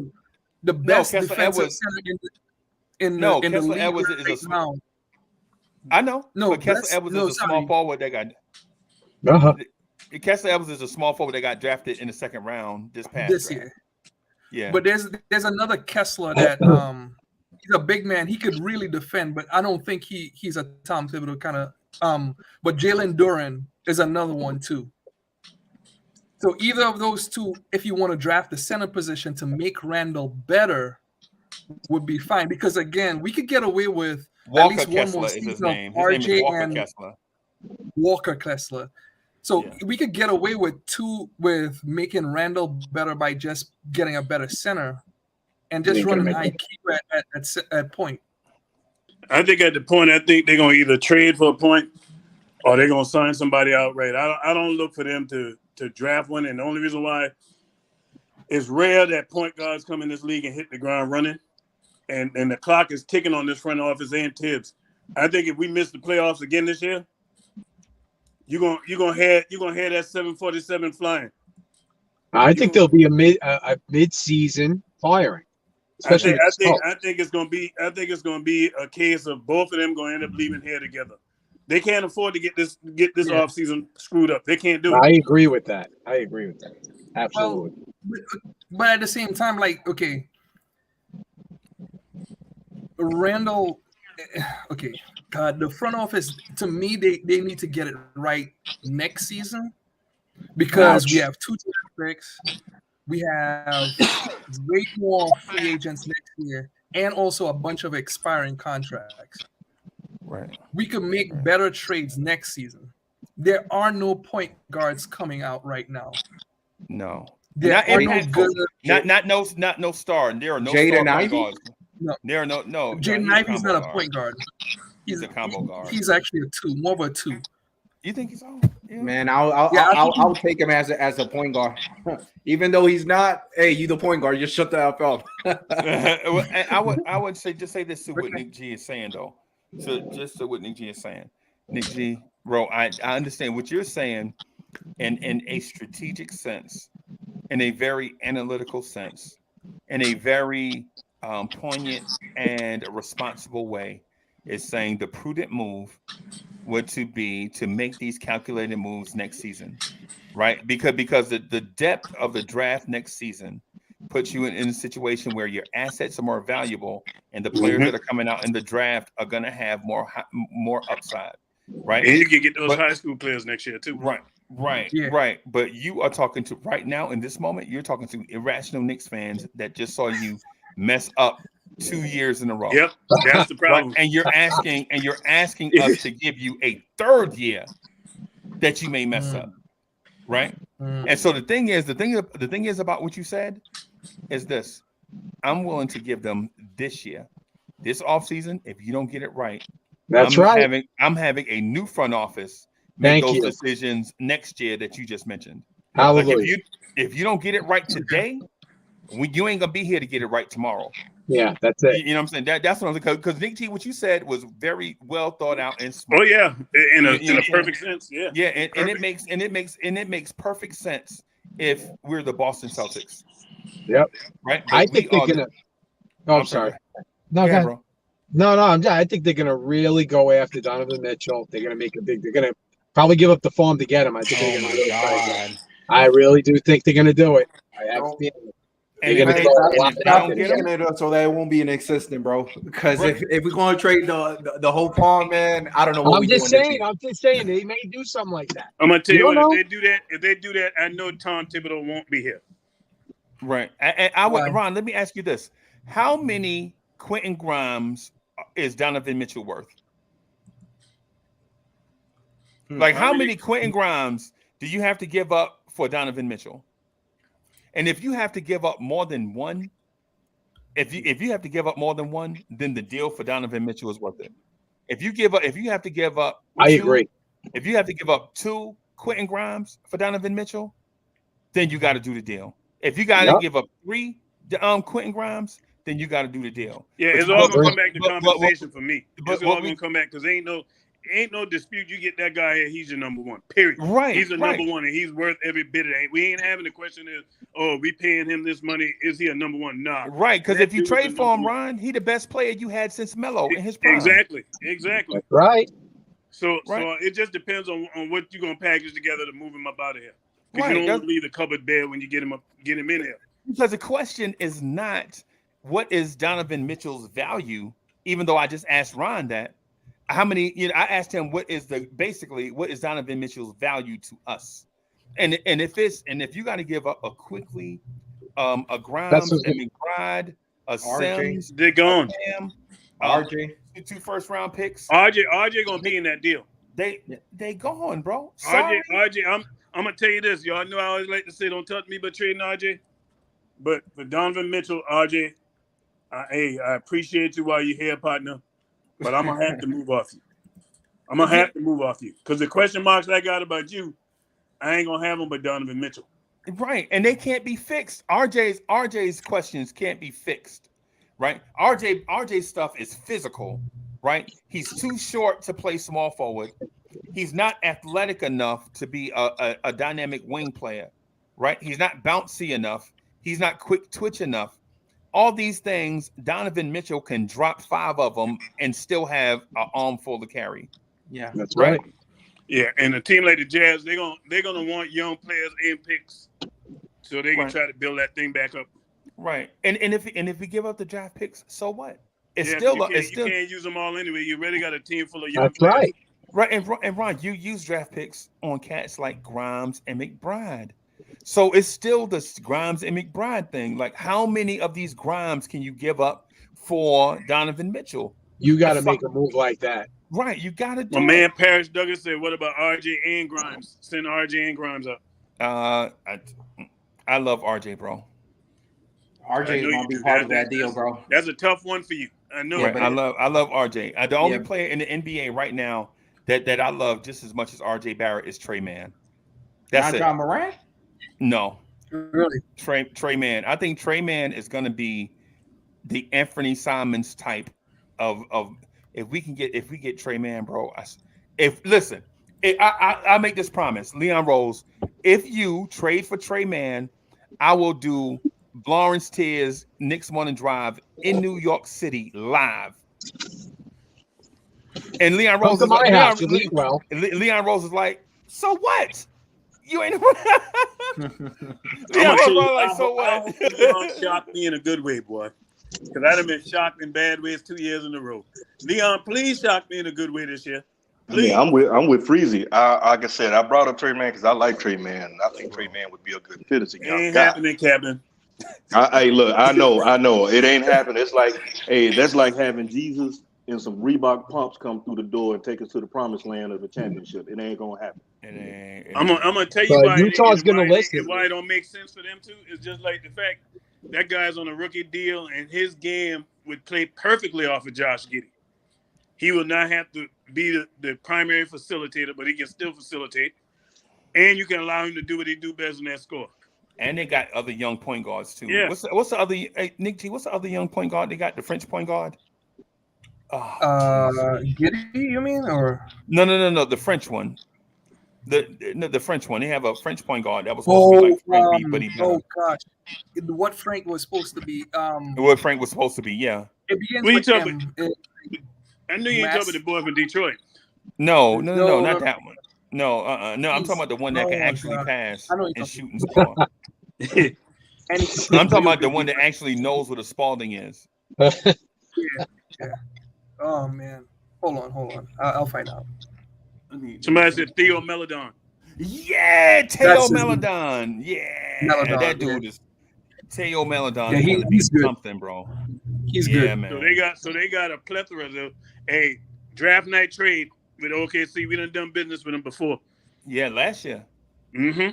Last year we traded them the rights to Jeremiah Robinson Earl. Watch OKC trade night. Yeah, man. We might even end up trading Mitch out there. Stay tuned. Hey man, you never know. I wouldn't mind that at all. I wouldn't mind doing if we could trade Mitch, because I think Mitch is gone. But if something happens, I definitely think Mitch is gone. If something happens and we can do something, finagle something with Mitch for Trey Mann, bro. Yeah, man. You talking about tickling fancies, bro? Oh, Trey Mann. Yeah, I'm gonna tell you, we all see what a great point guard or a very good point guard can do for your program. Yeah, I mean, every team that give them look at Phoenix how they took off, and Chris Paul is that dude, man. Hey, I wanted Chris Paul. look at Atlanta, but when Chris Paul came there, that thing took off. That wasn't the same team before they got Chris Paul. You know what I mean? Them parts were still over there, but them parts wasn't working together like Voltron. Hey, Ron, let me ask you this. Mm-hmm. How interested are you in Zach LaVine? Oh man. Nice. You get ready to tell where I'm going with this. Closer. Yeah. He would be a closer. What this team is missing. We don't have a closer. The only closer we dependent on is the guy who can't get his body betraying him at this point, Derrick Rose. We need a closer. I would get Zach LaVine in a heartbeat. I wouldn't even think twice about it. So he's unrestricted, right? I believe he is. He's unrestricted right now. Go get him.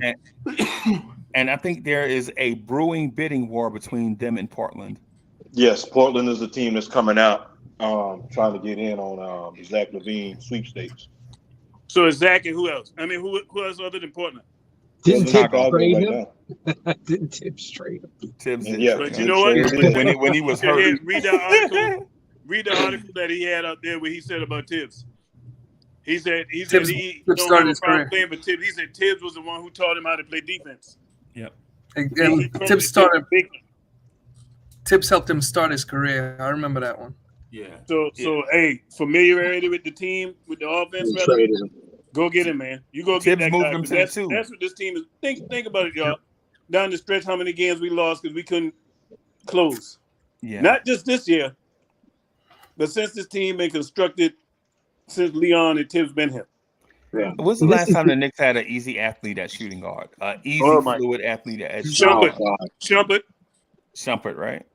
Yeah. Yeah, last athletic. Yeah. I mean, last athletic. Yeah, man. He was a streak shooter. Knicks front office got to get it right this year. I'm telling you, heads will roll. What do you guys think about Jose Alvarado? I like him, but he just signed a 2-year extension. He just signed a 2-year extension with New Orleans. He ain't, and they might tear that up. So we're gonna go and give you 4 years. The way that kid look. Yeah, man. Things can be done to get this thing back on track, man. If somebody was to tell me I got an idea of what the Knicks gonna do in this draft, or even free agency, no clue. We know the deficiencies, but we still don't know whether or not they're gonna make the right move to get them. And don't go get no often injured players, man. I like Malcolm Brogdon. I'm sick of going after players who stay hurt all the time. Yep. Miles Turner too in that same equation. Don't go after Miles Turner. Leave him right there. That's why I said Mark Williams. I want a point guard so bad this season, man, or this coming up season. Nice. Like I just don't want to hear about center. I don't want to hear about shooting guard. If the point guard position is not fixed, it doesn't even matter who the hell we got. It's going to be much of the same. It's going to be much of the same because I always think back to when Alex Burke got put in that starting lineup. That was the first time I came back on Freezy's show talking, and I was like, we in trouble. Yeah. If Alex Burks is your starter, we in trouble. We in trouble, bro. But let me ask y'all this. So first, Paris, thank you for the generous contribution. Paris Ducker says, Mitch has fallen down the steps again. Hey man, Mitch is like a baby deer, bro. Mitch is like y'all remember watching Bambi? Remember the baby deers was on the ice? Oh yeah. Yeah, man. that is crazy. But let me ask y'all this, and this is a direction thing and not necessarily a me trying to start an argument with you guys. Right? If you're the Knicks and if you understand that Randle is a conundrum, and you understand that Tibbs is frustratingly immovable, right? Do you say scrap it all and just go completely young? You mean blow it up? Yeah. And so do you say if the lottery comes next Tuesday night or the next Tuesday show, we'll be waiting on the draft lottery that night. So the draft is May 17th, right? Mm-hmm. So next Tuesday this time, we'll be talking about the lottery, right? Would you take, if we finish with the 11 pick, would you send that 11 pick to Minnesota for the 18 pick and their 3 second-round picks? Is that something that y'all would consider doing? And here's the thing. If you have the 11 pick, would you consider trading out of the draft, not before the draft, right? Not before the draft happens, but get on the clock and see who's available first, and then say if Dyson Daniels is not there, if Benedict Mathurin is not there, if Mark Williams is not there, would you consider trading out of that pick, trading into the 2024 draft? Because you're not going to be able to trade into the 2023 draft. That's out, right? But trading into the 2024 draft, trading into the Bronny draft.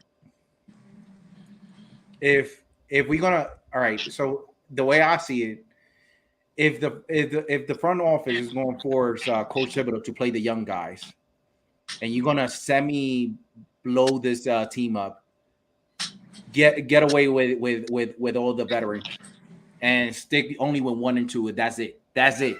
And if we're gonna do something, instead of trading up, trade down. Trade down the most you can. Let's get the best valuable player that we see in the draft, and let's just run with it. That's the way I see it.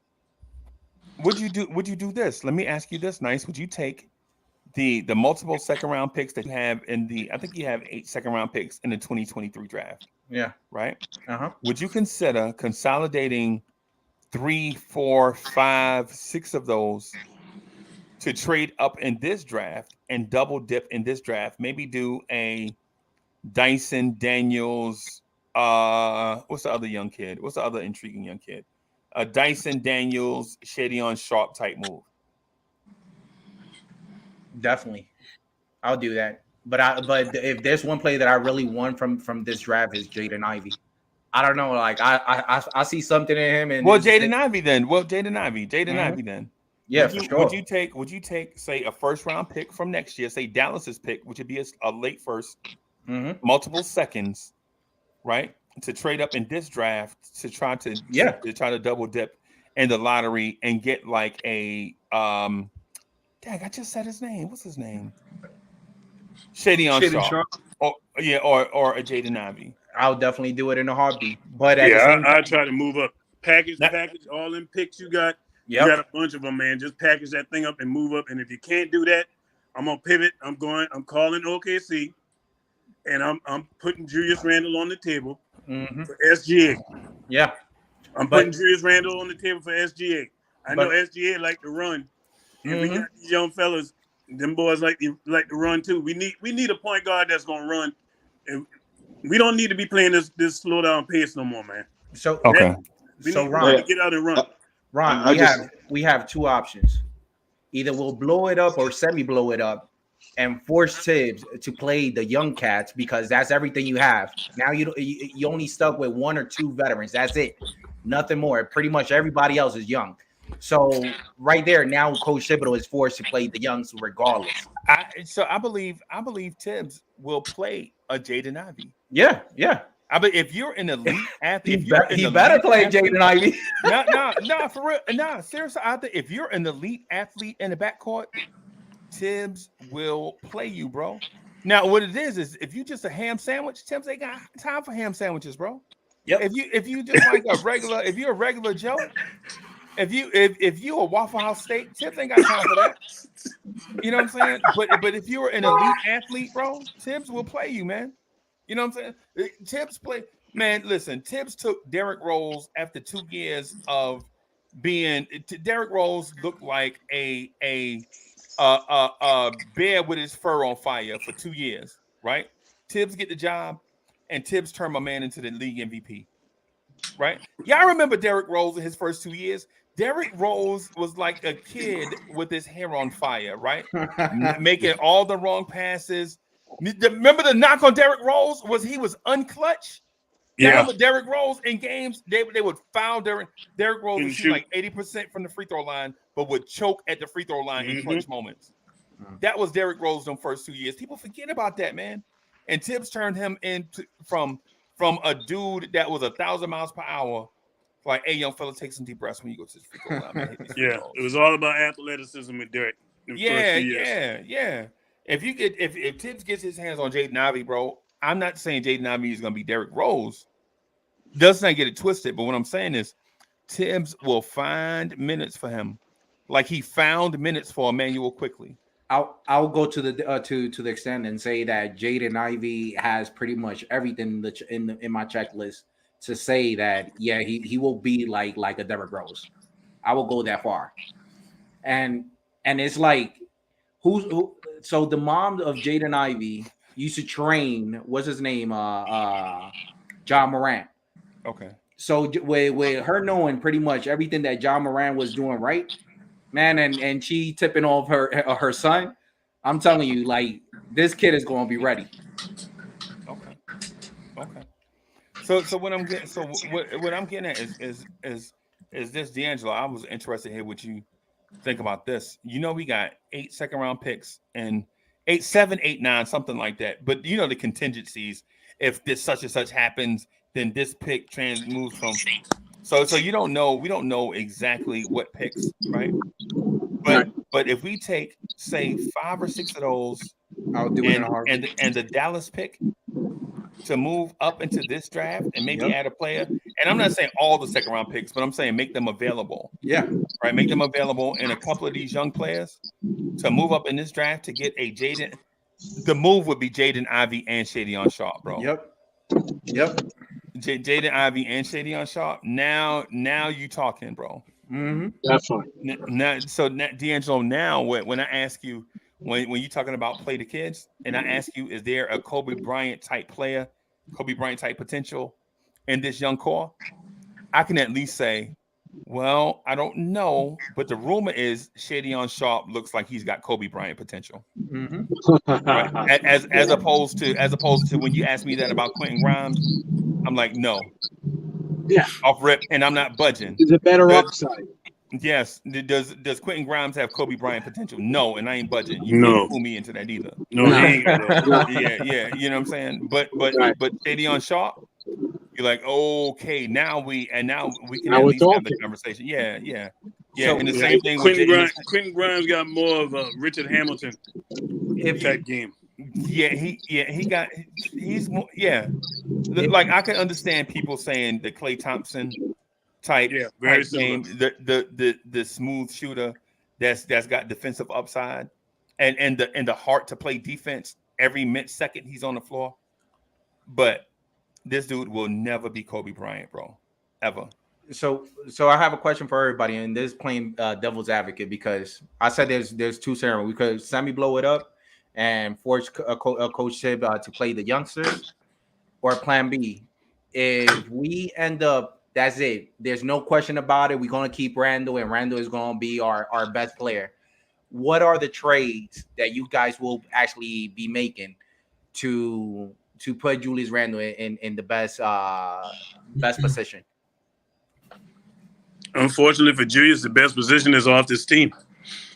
And it's crazy because he is the best player on the team, but his style of ball don't fit with the team that's around him. The team actually plays better. Nick brought it up, and we all seen it. That second unit, the ball moves. With Julius, the ball ain't moving like that. So I got to get Julius out of here, really. And it ain't because of the production. His style does not fit this team or what you're trying to build. And Nick even said, I think it was Nick said Tibbs was frustrated with Julius. And Julius had those games where he plays. Julius' best game that I can remember was when we played Orlando, and I think he had maybe 16 points and about 18 assists or something. It was a ridiculous triple-double he had. And that was his best game that I've ever seen Julius play. The ball was moving. Mm-hmm. But that's an outlier, and that's how we need to play. The ball need to move. But Julius loved that ISO, man. Ever since he started training with Melo, that's what happens. Yeah. And I love Melo, but hey, Melo might be back this. Melo might be back this offseason. No. No, I hear he going to the Nets. I hear the Nets heavy on him. Yeah, man. They said the Nets trying to get him. Yeah, man, Melo to the Knicks. Can you imagine an offense that has RJ, Melo, and Randle? They'll be fighting on the floor. They'll bust the ball. The black hole. Right. Now, and so to Paris, like, I don't want to compare Grimes to a top 5 pick. What I'm saying is Grimes is what he is. That's all. I'm not saying that Quentin Grimes will never be Michael Jordan. You know what I'm saying? That's ridiculous. I don't want to give that impression. What I'm saying is in a conversation with me and D'Angelo had when I asked him, well, who's the crown gem? and everybody gets quiet. Well, if you add a Shadion Sharp, a Jaden Ivey to that Crown Gem conversation, you at least have somebody with Crown Gem potential. Yeah, that's what I'm saying. And so, and you can't do that with Emmanuel Quickly's and Quentin Grimes and Miles McBride's, who I love. I love Miles McBride. I love Quickly, right? But at this pace, at this rate, you don't see them becoming Ja Morant. Yeah. You know what I'm saying? But Jaden Ivey out the gate has Hands Ja down. Morant talent. Hands down.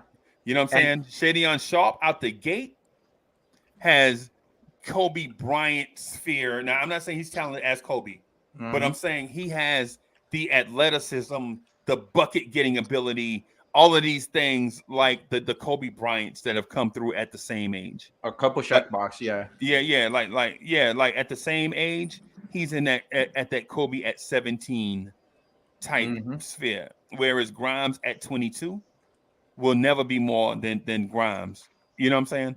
And that's no knock on Grimes because he's a good NBA player, but he ain't gonna never be like them dudes because he not blessed with the physical gifts of those dudes. Now, if you want to bring up the Obi thing, now Obi has the physical gifts of all the. We can compare Obi to Sean Kemp. You know why? Because Obi has the physical talents like Sean Kemp had, right? The only thing about it is Sean Kemp had that dog in him during the early years where he would rebound the ball and block shots. Go coast to coast with it. Yeah, man. That's all I'm saying. That's all I'm saying. I think on this roster right now, the most exciting player is Obi. Yeah, and not to say I'm a Obi fan over anybody else. Right. But when you look at this team, it's two people, Obi and Cam. Right. Them two guys, their athleticism jump off the charts, man. Right. What they can do with the ball in their hands. Yeah, but Cam is always this team is really funny that we probably one of the smaller teams in the league, height wise. Right. Yeah, but Cam is almost always hurt. Always. Yeah, and then and the shame about it is in a guard-driven league right now, we don't have athlete potential in the backcourt. In a guard-driven league, we are still trying to play 90s basketball. Everybody talking about the defense, and we don't have athleticism in the backcourt. Right? We don't. Everybody is moving like Derek Harper in the backcourt, and all we preach is defense. Like it's 1990, like it's 1992 all over again. It's not. It's 2022. It's 30 years later. That's why I want a new coach. Yeah, you got to have some athleticism in your backcourt, and we just don't have it. Because when I saw RJ do the windmill dunk on the break, I was like, wait a minute. RJ did a windmill dunk, and he was a rim grazer. He barely got that thing in there, and he was by himself. Like, RJ, don't you never do no windmill on the break by yourself no more. You got to lay that thing up off your glass like Larry It was more of a pinwheel. Hey, Freezy said it was more of a pinwheel. Yeah, man. RJ, you better not never do that. You better not never do no windmill on the break by yourself, because if he had missed, look, he would have been on Shaq the Fool. If you would have got hung on the rim. ESPN would have had it. Oh man, Stephen A would have ran with that. Max would have put it up. The whole Shannon and Skip. It would have been all over the place. Clowning us. I'd have been on here crying. I had tears in my eyes. We couldn't have you doing that, because you can't have you doing the crying with the, how little kids get to crying, got that long thing of snot just hanging. They won't go in and then they hyperventilate. Yeah, we can't have that, man. It definitely would have been blue tears, orange tears, Blorange tears. Definitely. Hey, y'all, I gotta run because I gotta take something to the post office, y'all. I gotta get out of here and do some stuff, and then the man want me to come in and work tonight. Jeez, man, the man wants you to work 40 hours a week. Got a Met game tonight. Got a Met game tonight. Come on. Yeah, I know. I need to call out. Freezy, don't get too comfortable in that number one slot right now in the East, because my Braves is coming. Ronald Acuna Jr. Ronald Acuna Jr. is putting you on notice, boy. I know. Hey, so who's the best quarterback of all time? Tom Brady or Dan Marino?